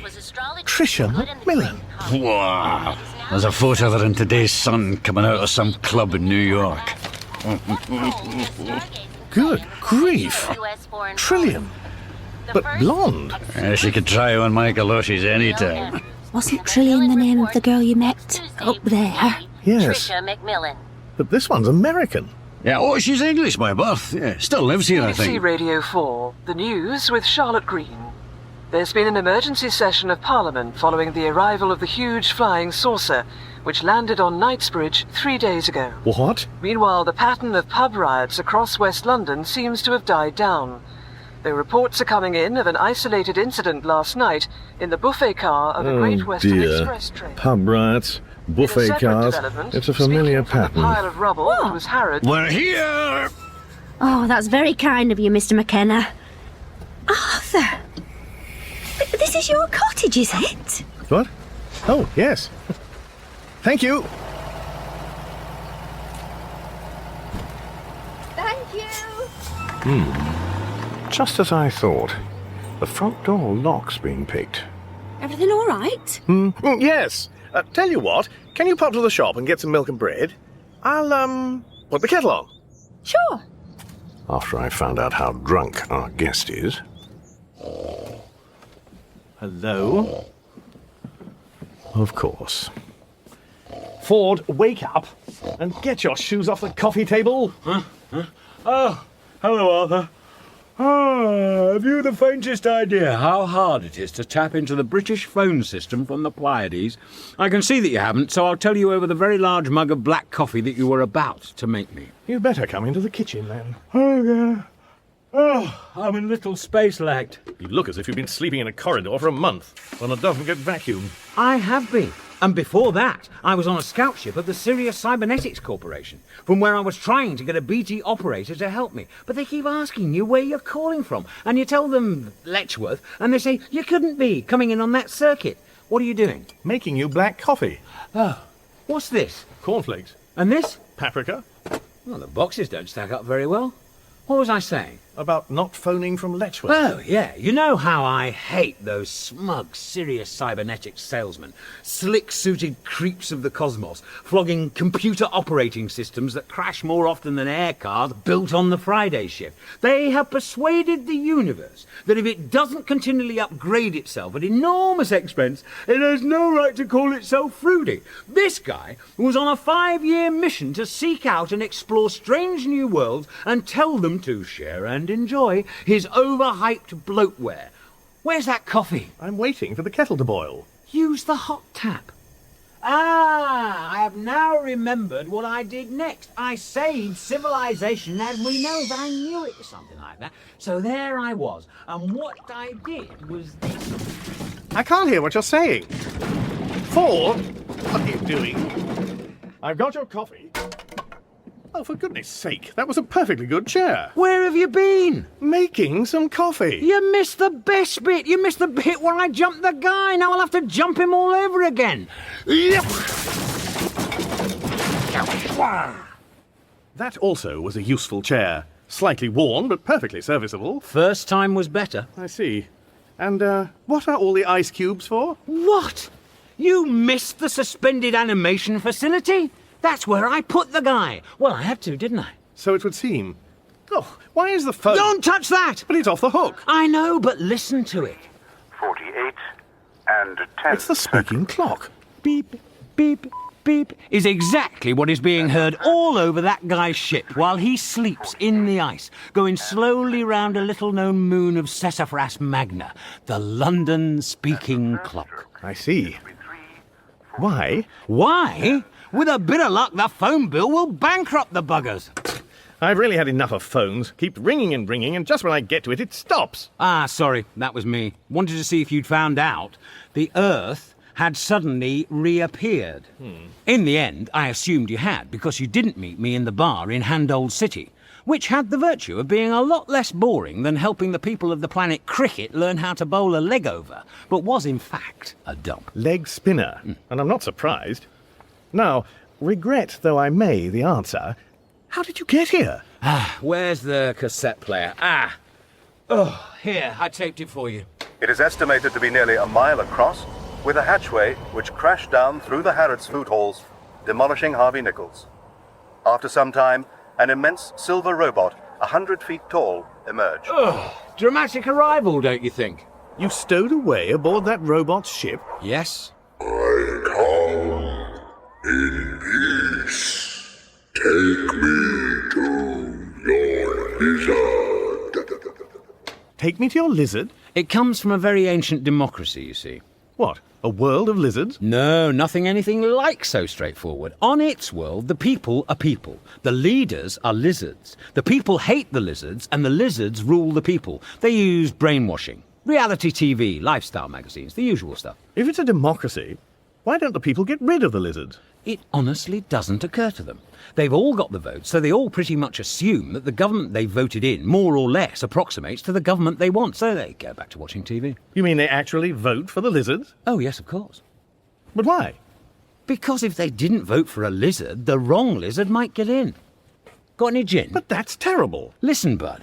If I had an Altarian dollar for every time I heard one bit of the universe look at another bit of the universe and say, that's terrible, I wouldn't be sitting here like a lemon looking for a gin. But I haven't, and I am. Anyway, what have you gone all placid and moon-eyed for? Are you in love? Yes, as a matter of fact. With someone who knows where the gin bottle is? Do I get to meet her? Arthur? Arthur? Oh, hello. Hi, where's the gin? What happened to Trillian? This is Fenchurch. Like the station? Not really. Oh, yeah, I remember now. Trillian, she went off to be a reporter. Got a kid now, I think. Good grief, where from? Oh, Zaphod, probably. He's calmed down a lot since those high-altitude heroics over cricket. His psychiatrist says at least one of his heads is now saner than an emu on acid. Perhaps the effect of all those pan-galactic gargle blasters has finally worn off. Doubt it. He's still obsessed he was right about something very important, and somebody called Zarniwoop can prove it. He's gone to find him. Arthur, who is this? Oh, Ford Prefect. I may have mentioned him in passing. Not passing anything memorable. Did you arrive on that spaceship? Certainly did.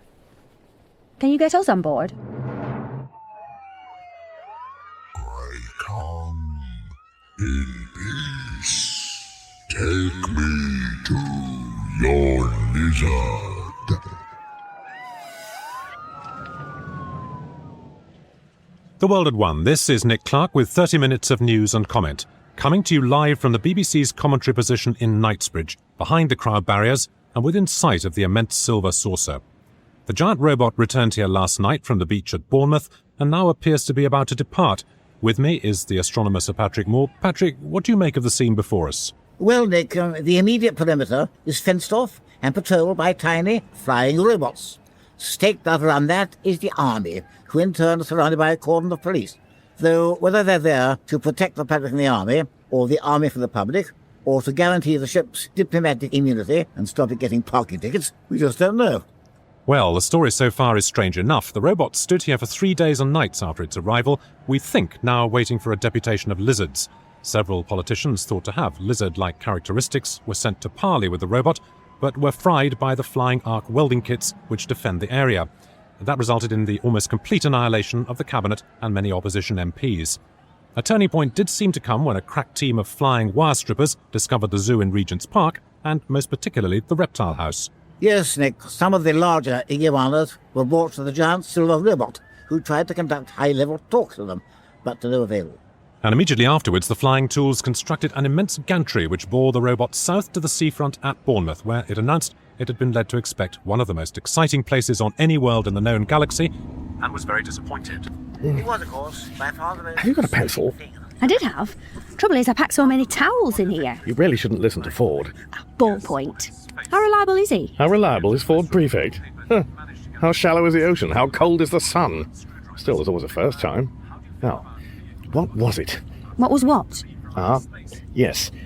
Quenchulus Quasgar Mountains, Sevolby Upstree, a planet of Preliumtan, Sun's Arse, Galactic Sector QQ7 Active J Gamma. And you're saying God's final message to his creation is there? Fenchurch, you are sure you want to do this? It's the only clue we've got. If it's the same message I had in that cafe in Rickmansworth, I want to know what it was. This is as close as I can get, Gov. It's a chocker. Then we'll get out here, thanks. You know, I had that Neil Armstrong in the back of my cab once. Looks like the army and police have moved back, but how are we going to get through this crowd to that ship? We're too late! The ramp's going up! Typical Ford. All right, you people, hold it! Everything at the last minute. There has been a major scientific break-in. Break through! Stand back, everybody! What's that thing he's got with lights on it? A gun? An electronic thumb. What? Half the electronic engineers in the galaxy are constantly trying to find fresh ways of jamming hitchhiker thumbs, while the other half are constantly trying to find fresh ways of jamming the jamming signals. It worked! The ramp's coming back down! Not for long enough. Quick! Arthur! Fenchurch! We'll never get to the ramp! Too many people in the way! Yes, you will! Come on, down!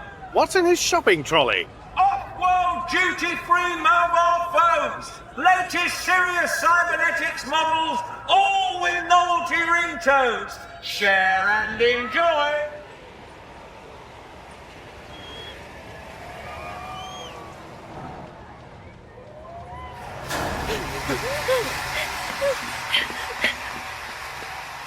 I take it all back. I take back everything I ever said to deny you are a thieving, amoral scoundrel. I didn't know you bothered. I don't. Grab something! We're moving!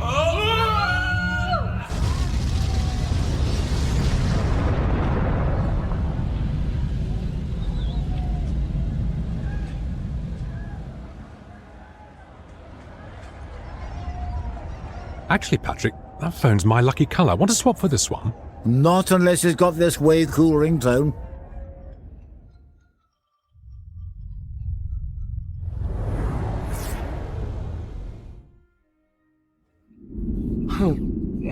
Oh. Can't I get a moment's peace? Fenchurch? Oh. It's all right for some. What the? A screwdriver? Mind where you're flying. Shoo! Shoo! Ooh. Manual door override. Yes.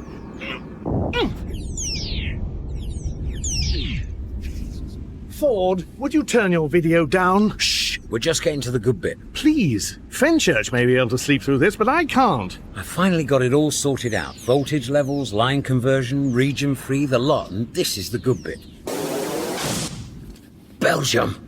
No, I didn't even get to the big one, the one I came back for. Look, Casablanca, a 2-disc set, still shrink-wrapped. Do you realise I never saw this movie all the way through? Always I missed the end. I saw half of it again the night before the Vogons came. When they blew the Earth up, I thought I'd never get to see it. Now I get one with special features and everything, and the ruddy crystals zapped out. Typical. I can tell you the ending if you like. Rick and Ilsa meet. No, don't tell me the ending. Want a beer? There's a 6-pack behind you. Thanks. So what? How in Zarquan's holy name did Earth get to suddenly exist again? I saw it blown up. So did I. Listen, Ford. I'm certain it's not the Earth we remember. You interest me strangely, Mr. Dent. Remember Trillion's white mice, Frankie and Benji? What they were doing? The mice more or less ran the Earth for 10 million years. It was a huge organic computer matrix they hoped would find the ultimate question to fit the ultimate answer, which is 42. Yes, and they were pretty teed off that the Vogons demolished the Earth before they'd arrived at a conclusion. Look, I'm all for reminiscences, but can't we talk about girls' chests or something? No, listen. Benji said it's easy to suspect that if there's any real truth, it's that the entire multi-dimensional infinity of the universe is almost certainly being run by a bunch of maniacs. Are you sure he said that? I don't recall that at all. But then I don't recall much of anything. No, but I do. And that's what I'm talking about. Multi-dimensional infinity. Doesn't that suggest that somehow more than one Earth could exist? More than one of me? Or of you? Are you about to tie me to the maniac bit? I'm sure you're a one-off, Ford. Well, let's hope so. And I may be the only Arthur Dent, but there's definitely another Trillian. A reporter. Trillian's a reporter for the Sidereal Daily Mentioner, yes. No, there's another one. On that new Earth. Also a reporter. She looks identical to our Trillian, but she's got an American accent. She's blonde, and she goes by Trillian's real name, Tricia Macmillan. So twins separated at birth, a dropped test tube, happenstance. Or a side effect of two Earths existing in the same space, but in different dimensions, until one of them was destroyed. Pass me another beer. I think I can turn this headache into a full-blown migraine. I think Fenchurch saw the truth for that split second between Earths, which should be revealed when we find God's last message to his creation. Well, count me out. Why? You know, gods. They come and they go. Can we talk about girls' chests now? Sure. What do you want to know? According to its most recent update, The Hitchhiker's Guide to the Galaxy explains that beyond what used to be known as the limitless light fields of Flanox, until the grey binding fiefdoms of Saxaquine were discovered lying behind them, lie the grey binding fiefdoms of Saxaquine. Within the grey binding fiefdoms of Saxaquine lies the star named Zas, around which orbits the planet Preliumtarn, on which is the land of Sever-be-Upstri, and in the land of Sever-be-Upstri is the great red plain of Raz, bounded on the south side by the Quentilus Quasgar Mountains, on the further side of which, according to the dying words of Prak the Truthful, travellers will find in 30-foot-high letters of fire God's final message to his creation. According to Prak, the place is guarded by the legistic Vantrashel of Lob, and so it is. He is a little man in a strange hat, and he sells pilgrims a ticket. How many? 2 for the message, please. Thank you. I'll keep to the left, please. Keep to the left, and mind my scooter. Pilgrims to the great red plain of Raz soon realize they're not the first to pass that way, for the path that leads around the left of the great plain is well worn and dotted with sales booths, one of which sells fudge baked in an oven in a cave in the mountain, heated by the fire of the letters that form God's final message to his creation. Another sells postcards of the message, with the letters blurred by an airbrush, the reason being, as the wizened little old lady selling them says, so as not to spoil the big surprise. We'll pass on the postcard, thanks. Do you know what the message is? Oh yes! Oh yes! Keep going! Every 20 miles or so, there is a little stone hut with showers and sanitary facilities, for the going is tough and the high sun bakes down on the great red plain, which ripples in the heat. Excuse me, where can we rent one of those little scooters, like the one Legistic Ventra Watsit's got?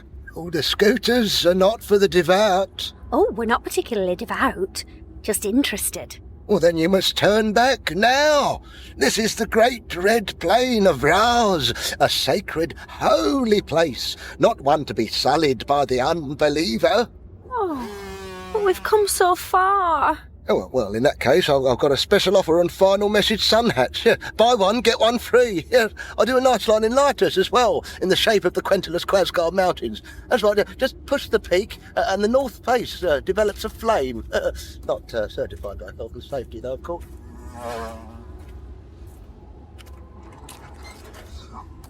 Arthur, we're not the first to make this journey. Well, of course not. Look at all the souvenir stalls. No! I mean, we're not the only ones making it now. Look ahead, in the distance. Good Lord, what is it? It's half limping, half crawling. Is it made of metal? Surely not. Surely not metal? Come on, Fenchurch. So much time, oh, so much time. And pain as well, so much of that, and so much time to suffer it in too. One or the other on its own I could probably manage. It's the two together that really get me down. Marvin? Oh, hello, you again. Is that you? You were always one for the super-intelligent question, weren't you? What is it? A robot? Some call him a robot. Most call him an electronic sulking machine. You know him? He's sort of an old friend. Friend? You'll have to excuse me while I try and remember what the word means. My memory banks are not what they were, you know, and any word which falls into disuse for a few quillion years has to get shifted down into auxiliary memory backup. Ah, here it comes. What a curious concept. Was I amongst friends when the Hagunenon Admiral evolved into a life pod and everybody aboard his flagship escaped, leaving me aboard as it steered itself into the nearest star? I was meaning to ask. Was I amongst friends when I was left to walk in circles on a swamp planet? Left to park cars outside a restaurant for millennia? Left for the cricket robots to use for batting practice? Friend? No, I don't think I ever came across one of those. Sorry, can't help you there. Poor thing. Is there a last, insultingly trivial service you would like me to perform for you, perhaps? A piece of paper, possibly, that you'd like me to pick up for you? A light switched off? Or maybe you would like me to open a door? Not that there are any doors in the miles of desolate waste that surround us, but I'm sure that if we waited long enough, someone would build one, and then I could open it for you. I'm quite used to waiting, you know. Arthur, what have you done to this poor creature? Nothing. He's always like this. Ha. What do you know of always? You say always to me, who, thanks to the silly little errands your organic life forms keep sending me through time on, is now 37 times older than the universe itself? Pick your words with a little more care and tact. Leave me. Go on ahead. Leave me to struggle painfully on my way. My time at last has nearly come. My race is nearly run. I fully expect to finish last. It would be fitting. Here I am, brain the size of a planet. That does it. Help me, Fenchurch. No. Oh, he weighs hardly anything. Put me down. You don't know where I've been. I think he's mostly rust. Come on, best foot forward. Okay. Other foot forward. Careful you don't get blisters. His body's hot. Look! Those must be the mountains of Quentilus Quasgar. This must be mental fatigue.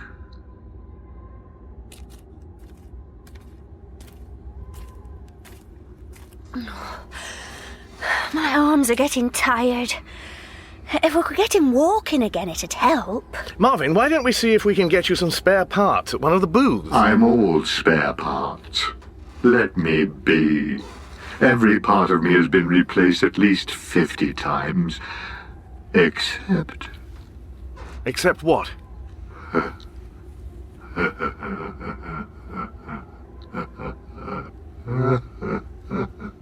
Wow. What is it?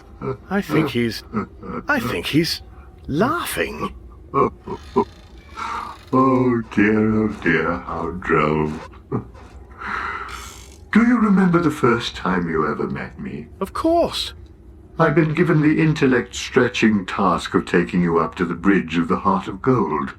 I mentioned to you that I had this terrible pain in all the diodes down my left side, that I'd asked for them to be replaced, but they never were. Yes?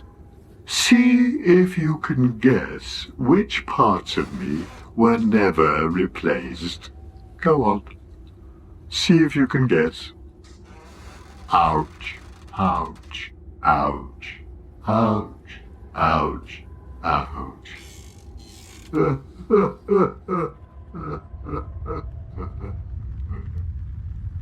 The Hitchhiker's Guide to the Galaxy explains that only at the foot of the Quentilus Quasgar Mountains is God's last message to his creation clearly visible, written in blazing letters along their barren ridge.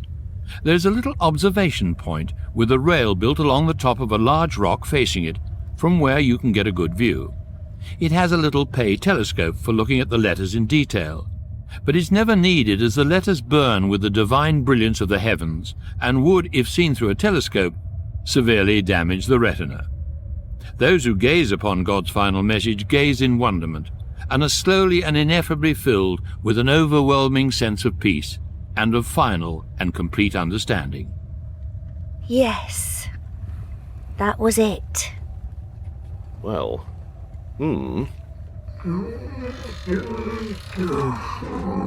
Typical. Everyone can read it but me. Oh, Marvin, help lift his head. He can't read the message. Come on, old chap. There's no point. My focusing circuits are almost burnt out. The telescope. Who's got a coin? Oh, I spent my last cash on the sun hats. Here, use the washer holding my left arm on. I won't need it anymore. All right. Put the eyepiece up close. Can you see the message? I can. One letter at a time. W, E, A, P, O, L, O, G, I, S, E. The next two words are for and the. Then it's a long one. I, N, C, O, N. Oh.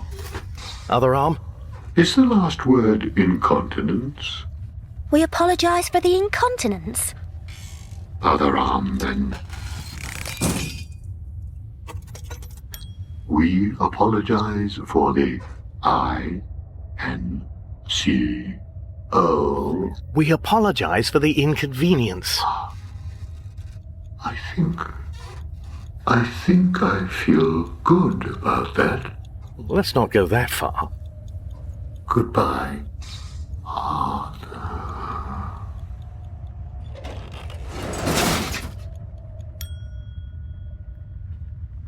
Miserable git. I'll miss him. Come on, Arthur. Show me the galaxy.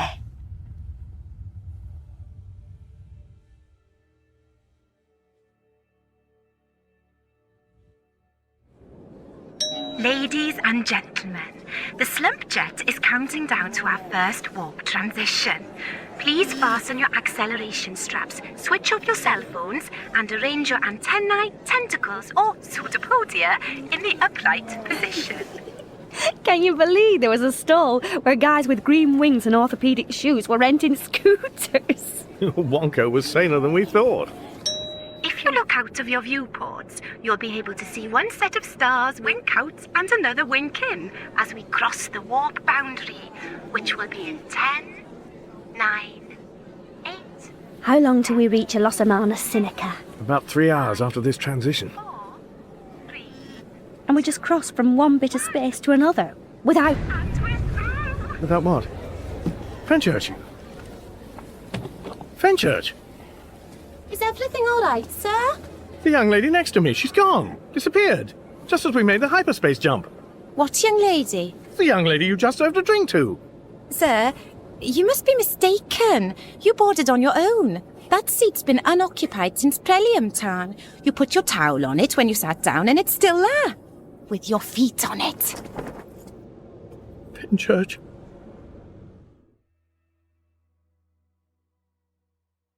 Can a galaxy with 1 plus trillions but 0 Fenchurches hold any comfort for Arthur Dent?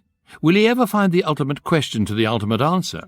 Or will he arrive at his final destination of Stavromula Beta first? What, besides resolutions of the interrogative, are the answers? Find out in the quintessential phase of The Hitchhiker's Guide to the Galaxy. In that episode of The Hitchhiker's Guide to the Galaxy by Douglas Adams, William Franklin was the book. Simon Jones played Arthur Dent, Geoffrey McGivern, Ford Prefect, Bill Patterson, Rob McKenna, Jane Horrocks, Fenchurch. Sandra Dickinson, Tricia Macmillan, and Stephen Moore was Marvin. Bob Golding played the majestic Van Trechelle, Alison Pettit, the stewardess, and Brian Cobby was the speaking clock. Nick Clark, Charlotte Green, Peter Donaldson, and Sir Patrick Moore were themselves. The announcer was John Marsh, the script editor was John Langdon, and the music was by Paul Wicks-Wickens. The programme was adapted, directed, and co-produced by Dirk Maggs. The producers were Helen Chatwell and Bruce Hyman, and it was an above-the-title production for BBC Radio 4. For listeners on planet Earth, up-to-date weather information is available on your meteorological office website. Or if it's raining, check for passing showers on www.mckenna's allweatherhaulage.com.